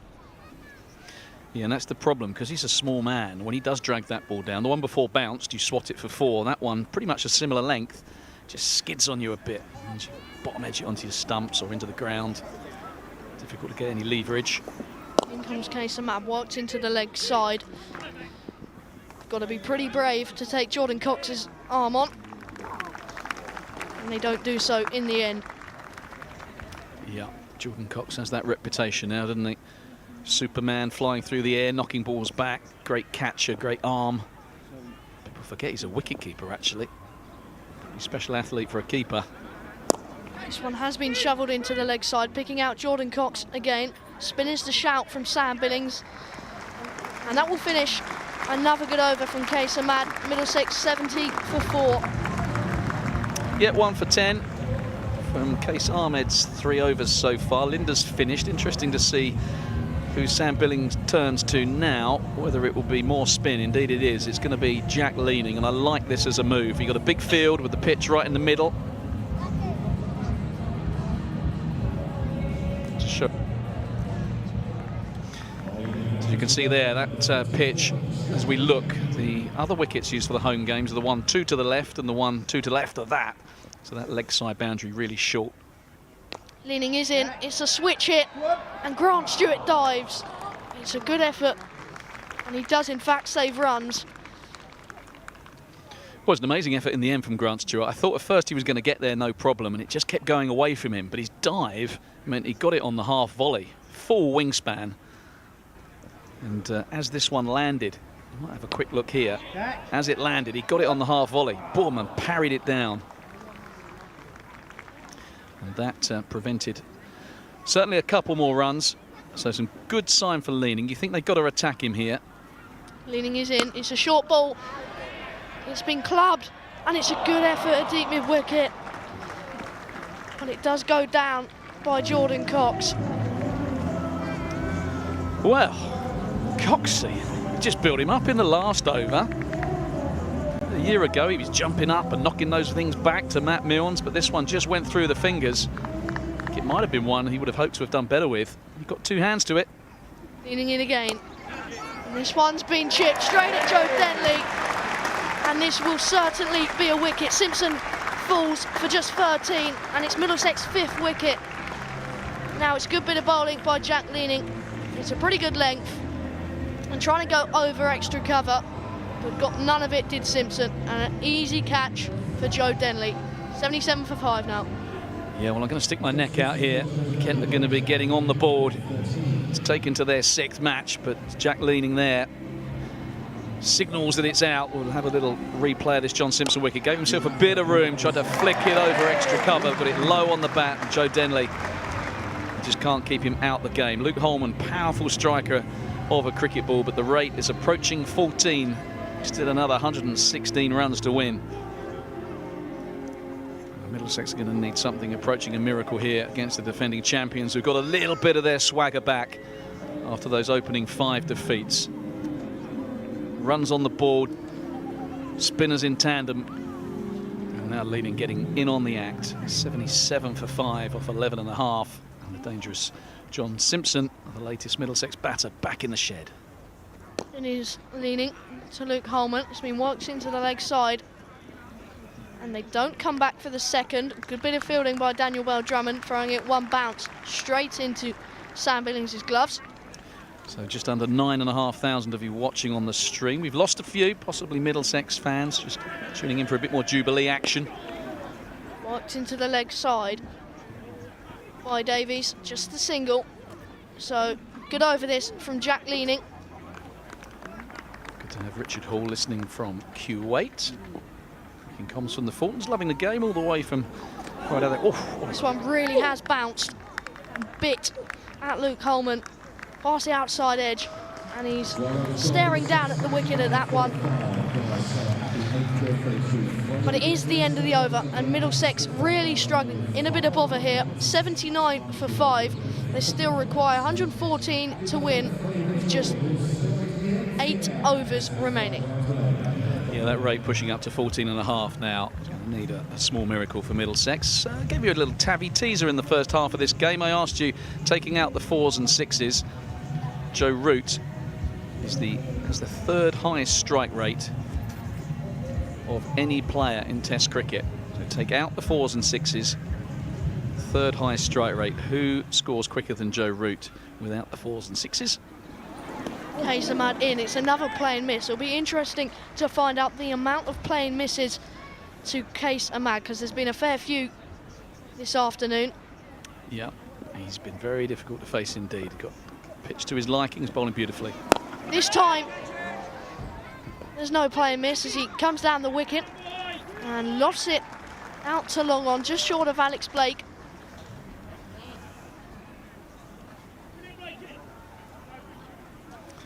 Min's getting very chirpy. High strike rate without a boundary. Good tabby teaser. It wouldn't have been you, old son. This is true. Oh, and this one is big. It's a big shot from Luke Holman. It's a slog sweep, and it's gone all the way for 6. Yeah, the first man to get hold of Case Ahmed. Just intent on ruining all the otherwise very fine figures. Just kind of in the arc of Luke Holman. He is a powerful striker.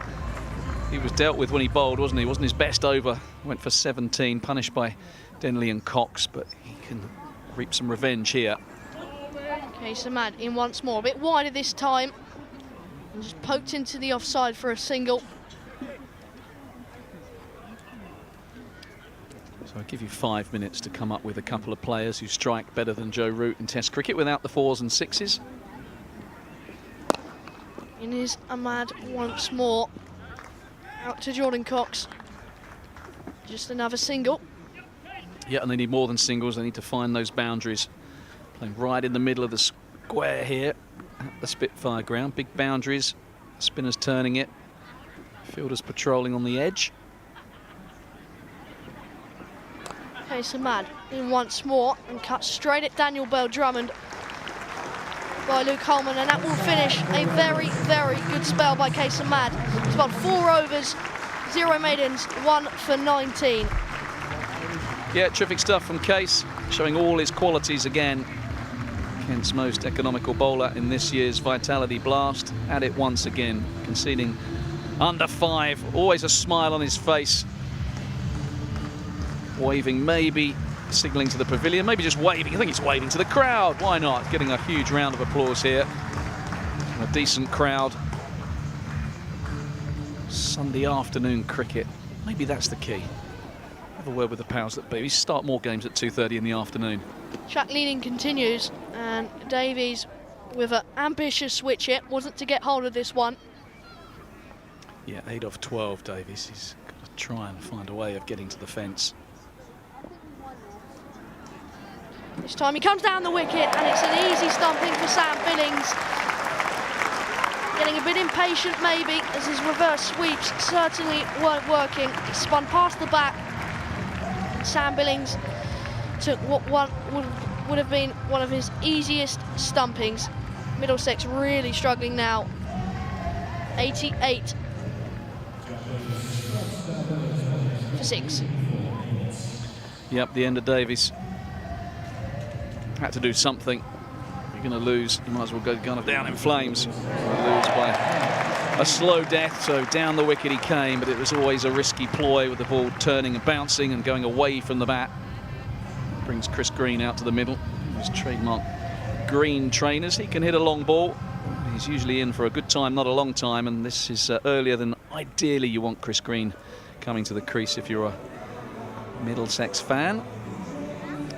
But strong man, long levers, had a pretty good game in the field and with the ball. With a pick of Middlesex's bowlers. The big Australian has it all to do. Acquired rate approaching 16. Kens have got a real stranglehold of this game. No, I keep harking on about it, but Joe Denley, the only man to make batting look easy out there, as well as Jordan Cox played. It was Denley's innings that handed this game, you'd think, to Kent.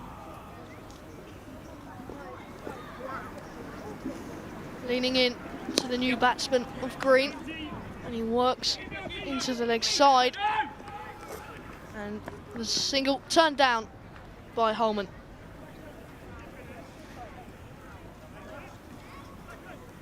Yeah, not going to come back to 2 there. Matt Milne's another one of Kent's outfielders with a bullet arm. It was pretty much straight to him. This is the way round Kent will want it, leaning bowling to the left-handed Holman. I was attempted to get a slip in. Reverse sweep, and it's going to fall short of Grant Stewart. None of Middlesex's batsmen have really got hold of that reverse sweep. It's definitely on with that one man behind point, but just a single for Holman. It's the length they're bowling. The Jack Leading's bowling it into the pitch. It's not kind of looped up on a full length for them to get their hands at. Bowling it hard into the pitch, but too short to reverse. And again is Leading. This one's skidding on. And with that reverse sweep, the bounces are changing a little bit, so that creates risk with it as well, as Leading is into Green on the back foot, punches down to long off, just a single. Yeah, Kent 144 for 1 at this stage. Middlesex 91 for 6, so 50 runs and 5 wickets behind the Spitfires. And as good as their last 3 or 4 overs was in the field, Middlesex, you think it's going to be too big an ask to claw back on the surface, which Sam Billings has read beautifully. Not 2 question marks about batting first in that first game at Somerset. The ball just nibbled around for the seamers, but he's recognised this is a used pitch, probably going to get harder. Kent players found it hard chasing against Surrey the other night. Middlesex have found it even harder this afternoon. 192 Kent posted. It's always going to be a tough ask. Some early wickets have... This has been a little bit one-way traffic. Chris Green and Luke Holman are 2 powerful strikers. Surely 17 runs and over. And another 101, 102 to win. It's just asking too much. Fred Klassen to return from the pavilion end. Hasn't been needed to bowl his second over due to the amount of spin Kent have bowled. But here he is into Green. He strikes it nicely to extra cover. Jordan Cox takes a shine. I think he would have been gone, would Chris Green. Yeah, Cox in quick as a flash and a shine. It didn't miss by much, and Green had given it up. But yeah, expect Klassen here to bowl some cutters. There's a bit in this surface for the spinner, so there'll be a bit in it when you roll your fingers over it as a seam bowler. So the odd on-pace delivery, and I think the rest will be cutters.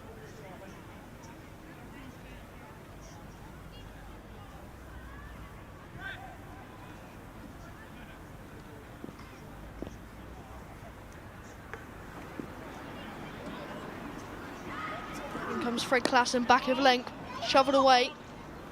Up to George Linder, down at fine leg.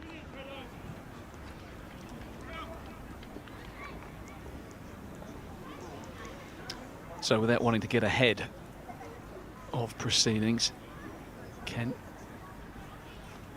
played 5, lost 5. Get up today, as it looks like they're going to. Games keep coming thick and fast. They're on the road for a while. Klassen in once more. And Green, bottom edges. And another dot ball. Craig Ridley says at Kent Cricket are more like the Kent Spitfires today. Get Joe on to do a T20 hat-trick double, hashtag Super Kent, something Joe managed at the Oval a few years ago. Hat-trick and 100, you don't see that every day, but I don't think Joe's bowling will be required. Swing and a miss by Chris Green.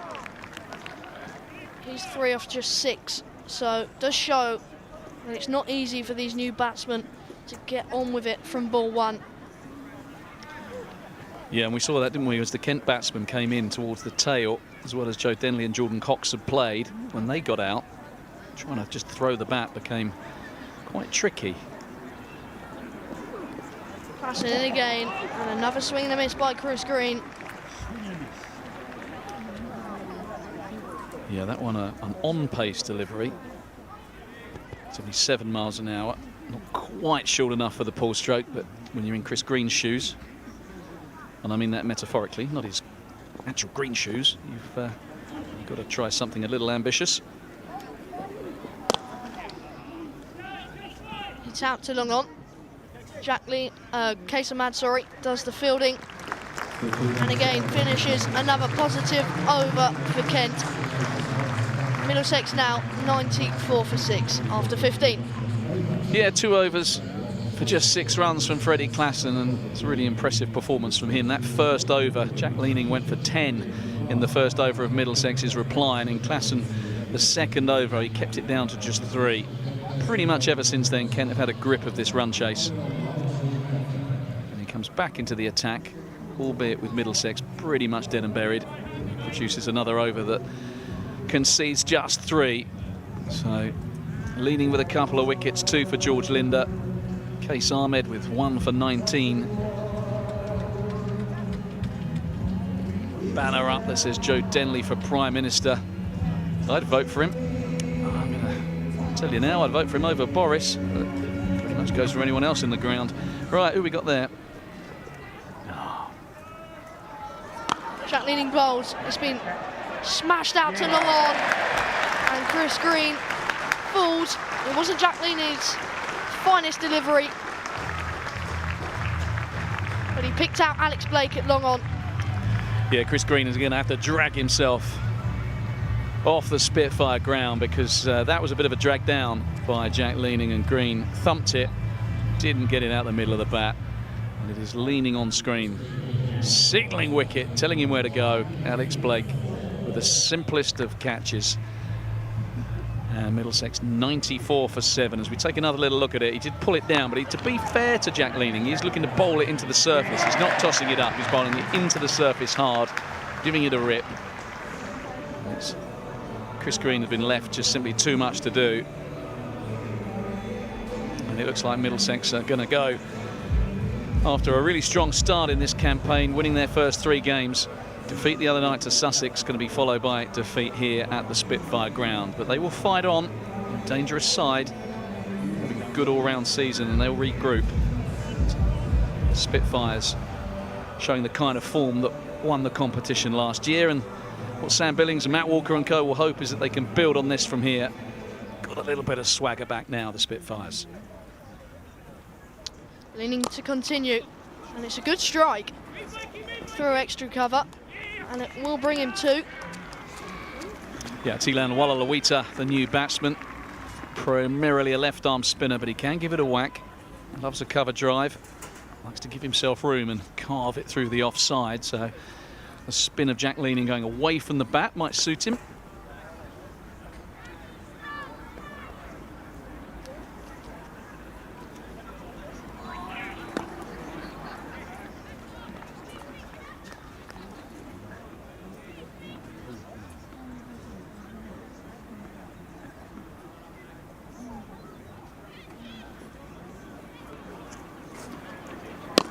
This one's been smashed, and smashed all the way for 6. Not bad for a number 9. That's a big hit. Yeah, Tilan Walalawita wondering what all the fuss is about. The rest of the batting struggled against the spinning ball. He's nailed one through the covers for a couple and then just got down on one knee and swatted that into the Les Ames. Bounced back off there. That is a long way out there. That is a big hit. That brings the required rate back down to 21 and over.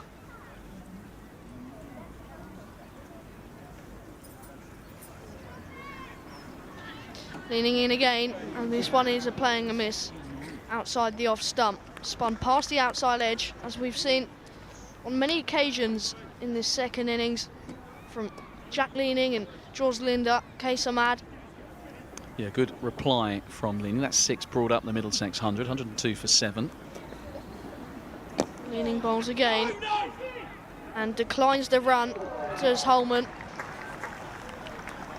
Probably a good decision. Direct hit. It's the end of the over and the end of Jack Leaning's spell. He had 3 wickets for 30 runs through his 4 overs. Middlesex 102 for 7 after 16. Yeah, well bowled Jack Leaning. Just shows how important a second string is. Misses out with a bat. Wasn't really needed in truth today. Put a catch down, which is unlike him, but then contributes with a fine bowling display. I'd urge any young cricketers watching to keep working on all aspects of your game, because even if you miss out with the bat, you don't bowl, you have a great catch or run out, can change the course of a match. So Grant Stewart returning. Pretty decent first over, just conceding 6. Picked up a wicket as well.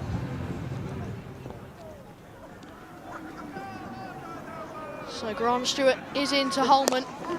Punches down to long off, just a single. He's bowled pretty well this evening. Yeah, Stewart got rid of Max Holden for 12. That was the first wicket to go. And then Eskenazi and Cracknell, bit of a partnership for them. And when Stevie Eskenazi was dropped by Jack Leaning, he just watch out. But Case Ahmed got in with a wrong and chopped it on. Eskenazi went for 30.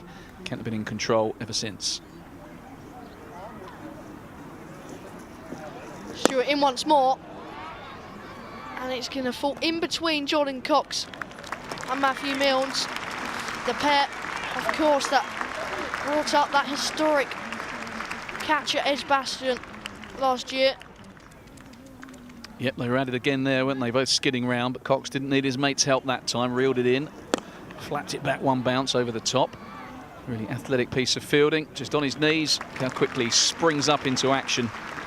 And the throw straight to Sam Billings. So another good bit of work from Jordan Cox, and Kent's standards maintained. Down the leg side this time, signalled a wide. Trying to bowl pretty tight to the left-hander. There's all out leg side bar 45. And if he bowls any width, it's just going to get sliced through backward point. Both men up behind square on the offside. Yeah, I think 45's back as well. I think they've got 4 men back on the leg side. Fine leg, long leg, deep mid wicket, long on. Shooting in again, slower ball. And it's been hit out to Alex Blake in front of us. And Middlesex are going to lose their 8th. I think it was a slower ball from Grant Stewart. Walalawita falls for 10. Despite a couple of big blows, he went for 1 too many. Yeah, well, you can't blame Tilan Walalawita for going for a big shot. You need in excess of 20 runs per over. Hit 1 fantastic strike for 6 into the Les Ames. Always going to be difficult on this big field. And the pitcher is just gripping a bit for the slower ball, and Grant Stewart bangs it into the pitch. Bit of an off-cutter. Alex Blake does the rest. You can see here just a little bit off pace perhaps. Tried to drag it leg side, and Blake is 7-8 yards in from the fence. Safe pair of hands, clutches onto it. And Jason Berendorf getting down to the tail now. 106 for 8, and mustn't be overlooked as well. Kent's net run rate here, this is going to do it no harm at all. I think after the start Kent have had, they are going to snag that 4th place. Maybe have a run at the back end where they put some wins together. net run rate sometimes a factor with teams level on points. So if you can win and win well, it's going to help your cause. Yep, and as much as they've lost these first 5 games, none of them have been complete batterings, and this on reverse is a complete battering if they are to finish this game off against Middlesex, who are 106 for 8 and a long way off getting anywhere near Kent's total of 192. Grant Stewart in again, back of a length from Behrendorff, pokes it into the leg side. Daniel Bell-Drummond does the fielding. Yeah, it's a good point. Kent have lost 5, but they've been in contention for many of those. Always struggling against Surrey the other night, but still got it close-ish with a couple of lusty blows from Grant Stewart towards the end. So the net run rate wouldn't have suffered too greatly.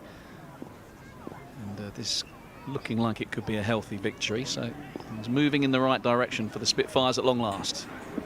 Grant Stewart into Holman. It's been hooked out to deep square. Matt Milnes does the fielding.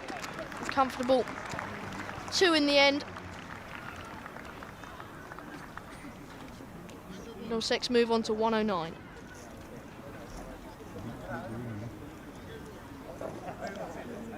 Yeah, 19 balls remaining. Kent would dearly love to wrap this up. Bang, bang, couple of wickets. Bowl Middlesex out, make a real statement. Defending champs, showing their true colours today.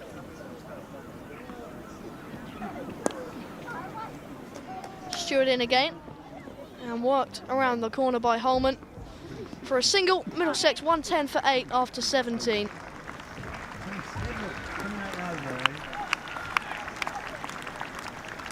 Couple of wickets for Grant Stewart.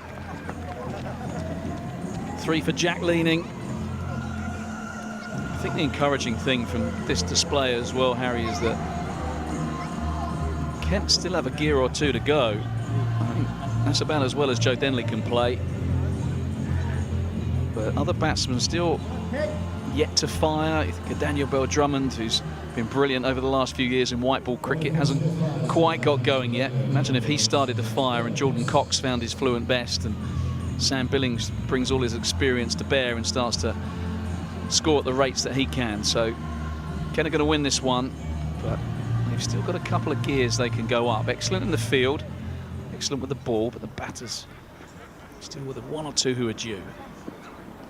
Absolutely, as Milnes is into the attack from the Nackington Road end. Pushed into the offside for a single by Holman.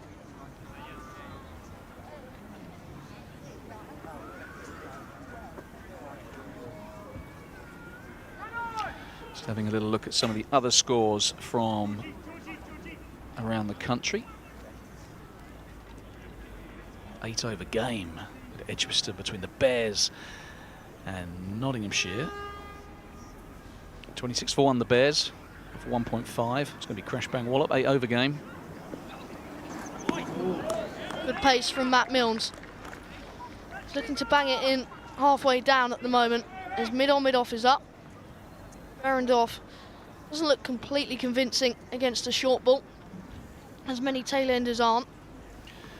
Leicestershire 162 for 6 against Worcestershire, who are in pursuit. 129 for 7, 34 needed from the last 3 overs, 18 balls, so that's going to go to the wire. Milnes in again, and it's, I think, a slower ball bounce up. And Daniel Bell-Drummond stops the 2. Durham 154 for 8 against Northants, who are in pursuit and going nicely. Jimmy Neesham, formerly of this parish, of course, T20 for Kent. He's had a good start, quick fire 70 odd the other night. Chris Lynn, an overseas player, he is 61 off 47. Northants going to win that one quite comfortably. Milnes in again, and this has been hit high and over Jordan Cox. Well, come on, Coxey. We expect Coxey to just jump up and knock that back. You know, maybe run into the crowd, bounce off someone's lap, jump up and knock it back. You just thought for a second that this was Coxey territory, but he wasn't moving. Oh, no, I won't bother. Maybe he saves it for finals day. The adrenaline rush of finals day gets him up in the air that little bit higher. hands on hips as it drops over the... He set his standards so high, you see. We expect it all the time. Good blow, though, from Holman. Yep, he's 21 off 12, so pretty good strike rate from him. And he'll add 2 to 21 now as he works this one into the leg side. Got a no result in Cardiff. Surrey 160 for 9, Glamorgan 9 without loss when the rain came, so a point apiece for Surrey and Glamorgan.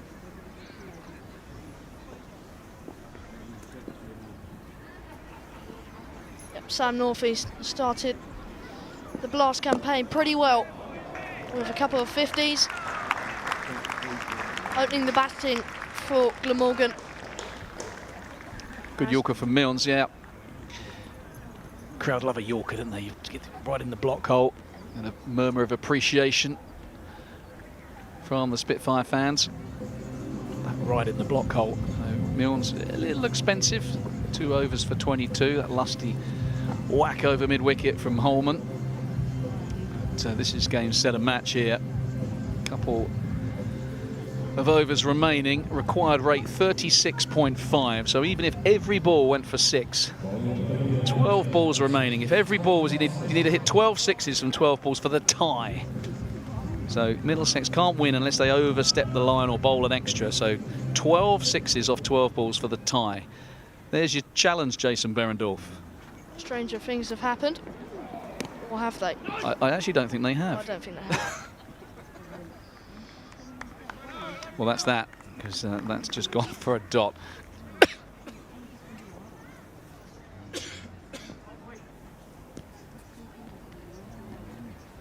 That would have been a remember the name Jason Behrendorff moment, that.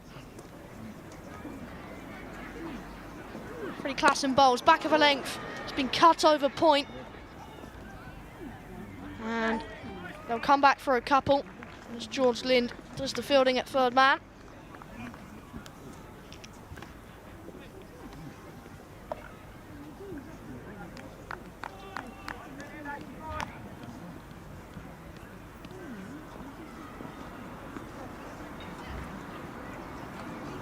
Klassen bowls again, and this one's been picked up out towards deep mid wicket, and it's gone all the way for 6.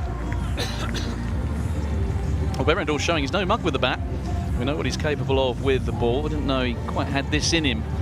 See him bat too often in Australian colours, not often needed down that bottom end, but carved one over backward point and then flipped that one over square leg for 6. So, bit of batting. Straight Klassen somewhat. He comes again, just for Klassen. Does he have a reply? He does. It's a swing and a miss from the Australian.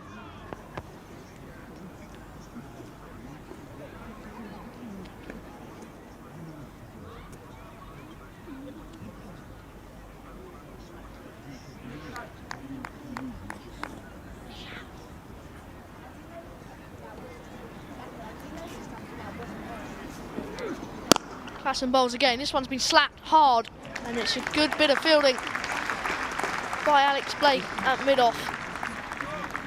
Yeah, Kent's fielding, but 1 or 2 little mishaps has been pretty sharp. Blake has been excellent, as you'd expect. When you get a game in this situation, it's important to keep your concentration, keep your standards up, but you can relax a little bit. Sometimes it's the tension that causes the mistakes. Felt that against Surrey the other night. Klassen in again. Worked into the offside straight at Daniel Bird-Drummond. Possible run-out chance, but at this situation again, no point shying. Middlesex 138 after 19. Yeah, 1 over remaining. Kent have this one in the bag. It's good to see that most of the fans are sticking around even though the game is done and dusted. More than 4,300 if you're still watching on the stream. We were up at 17,000 for a while. Really enjoyed your company. Incidentally, the answer to Tabby teaser that no one has got was that other than Joe Root taking out 4s and 6s, Niroshan Dickwella of Sri Lanka and David Warner of Australia. So amazing to think that someone who hits the ball as hard as David Warner scores quicker, even if you take the 4s and 6s out. So I think he's the best of the bunch. As here's Matt Milnes. Yep, to finish things off for Kent. Starts with a slower ball. And poked into the offside. They come back for the second, and it's a run-out chance, but Matt Milnes fumbles at the bowler's end. Sam Billings was a bit surprised he didn't go to the keeper's end.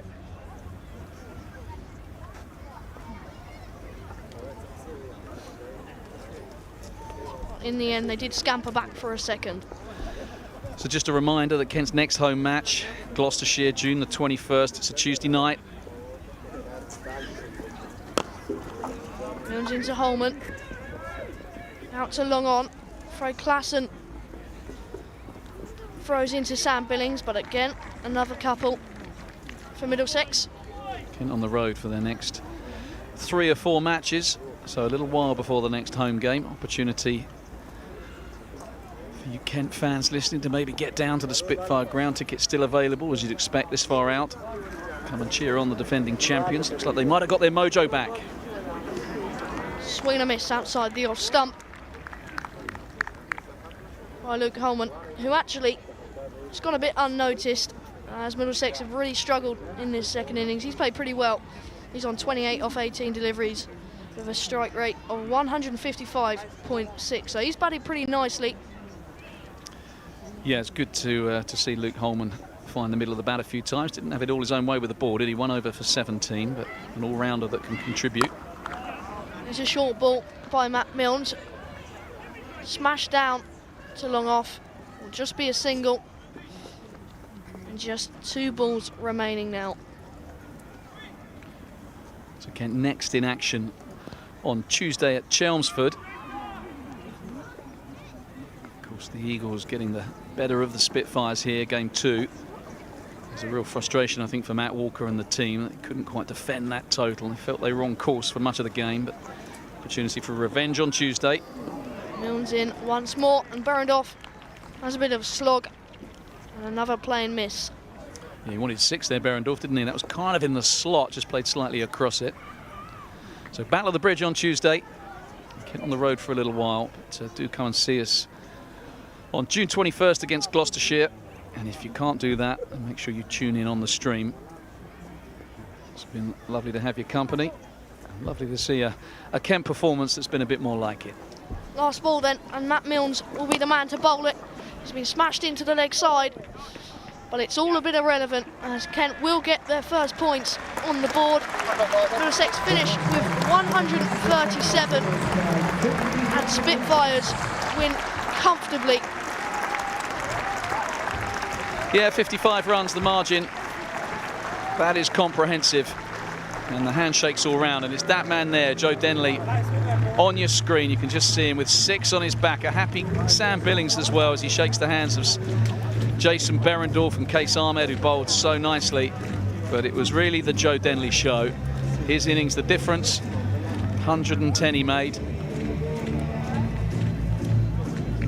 He got really good support from Jordan Cox. Partnership that was worth 157.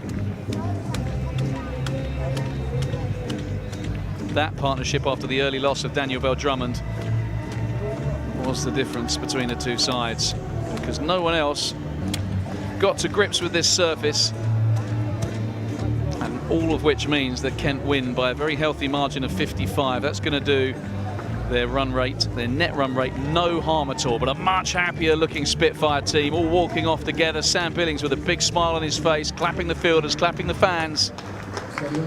Everyone contributing, but Joe Denley, star of the show. A breathtaking innings of 110 from 58 balls, 9 fours, 6 sixes. Jordan Cox with 45 from 34, and then the bowlers really took over as soon as Case Ahmed came into the attack. Got a real grip on proceedings. Big wicket of Stevie Eskenazi. He took 1 for 19 from his 4. And Joe Denley leading everybody off. Sam Billings hanging back to let Joe Denley take the applause, because not exactly a one-man show, but that as good as Joe Denley has played. 5 T20 hundreds now. And that the best of them. Just what Kent needed after a slow start to this campaign. So thank you very much for tuning in to the stream. Thanks to all the fans who've turned up at the Spitfire Ground. Big thanks to Harry Fulton for joining us on commentary. from myself, Dave Fulton, and all the team here at the Spitfire Ground. Just a reminder that our next home game is June the 21st against Gloucestershire. Tickets are available, and Kent back in action on Tuesday night against Essex at Chelmsford, where they'll look to go continue this momentum and put a run together. They've won here by 55 runs. The defending champions are on the board.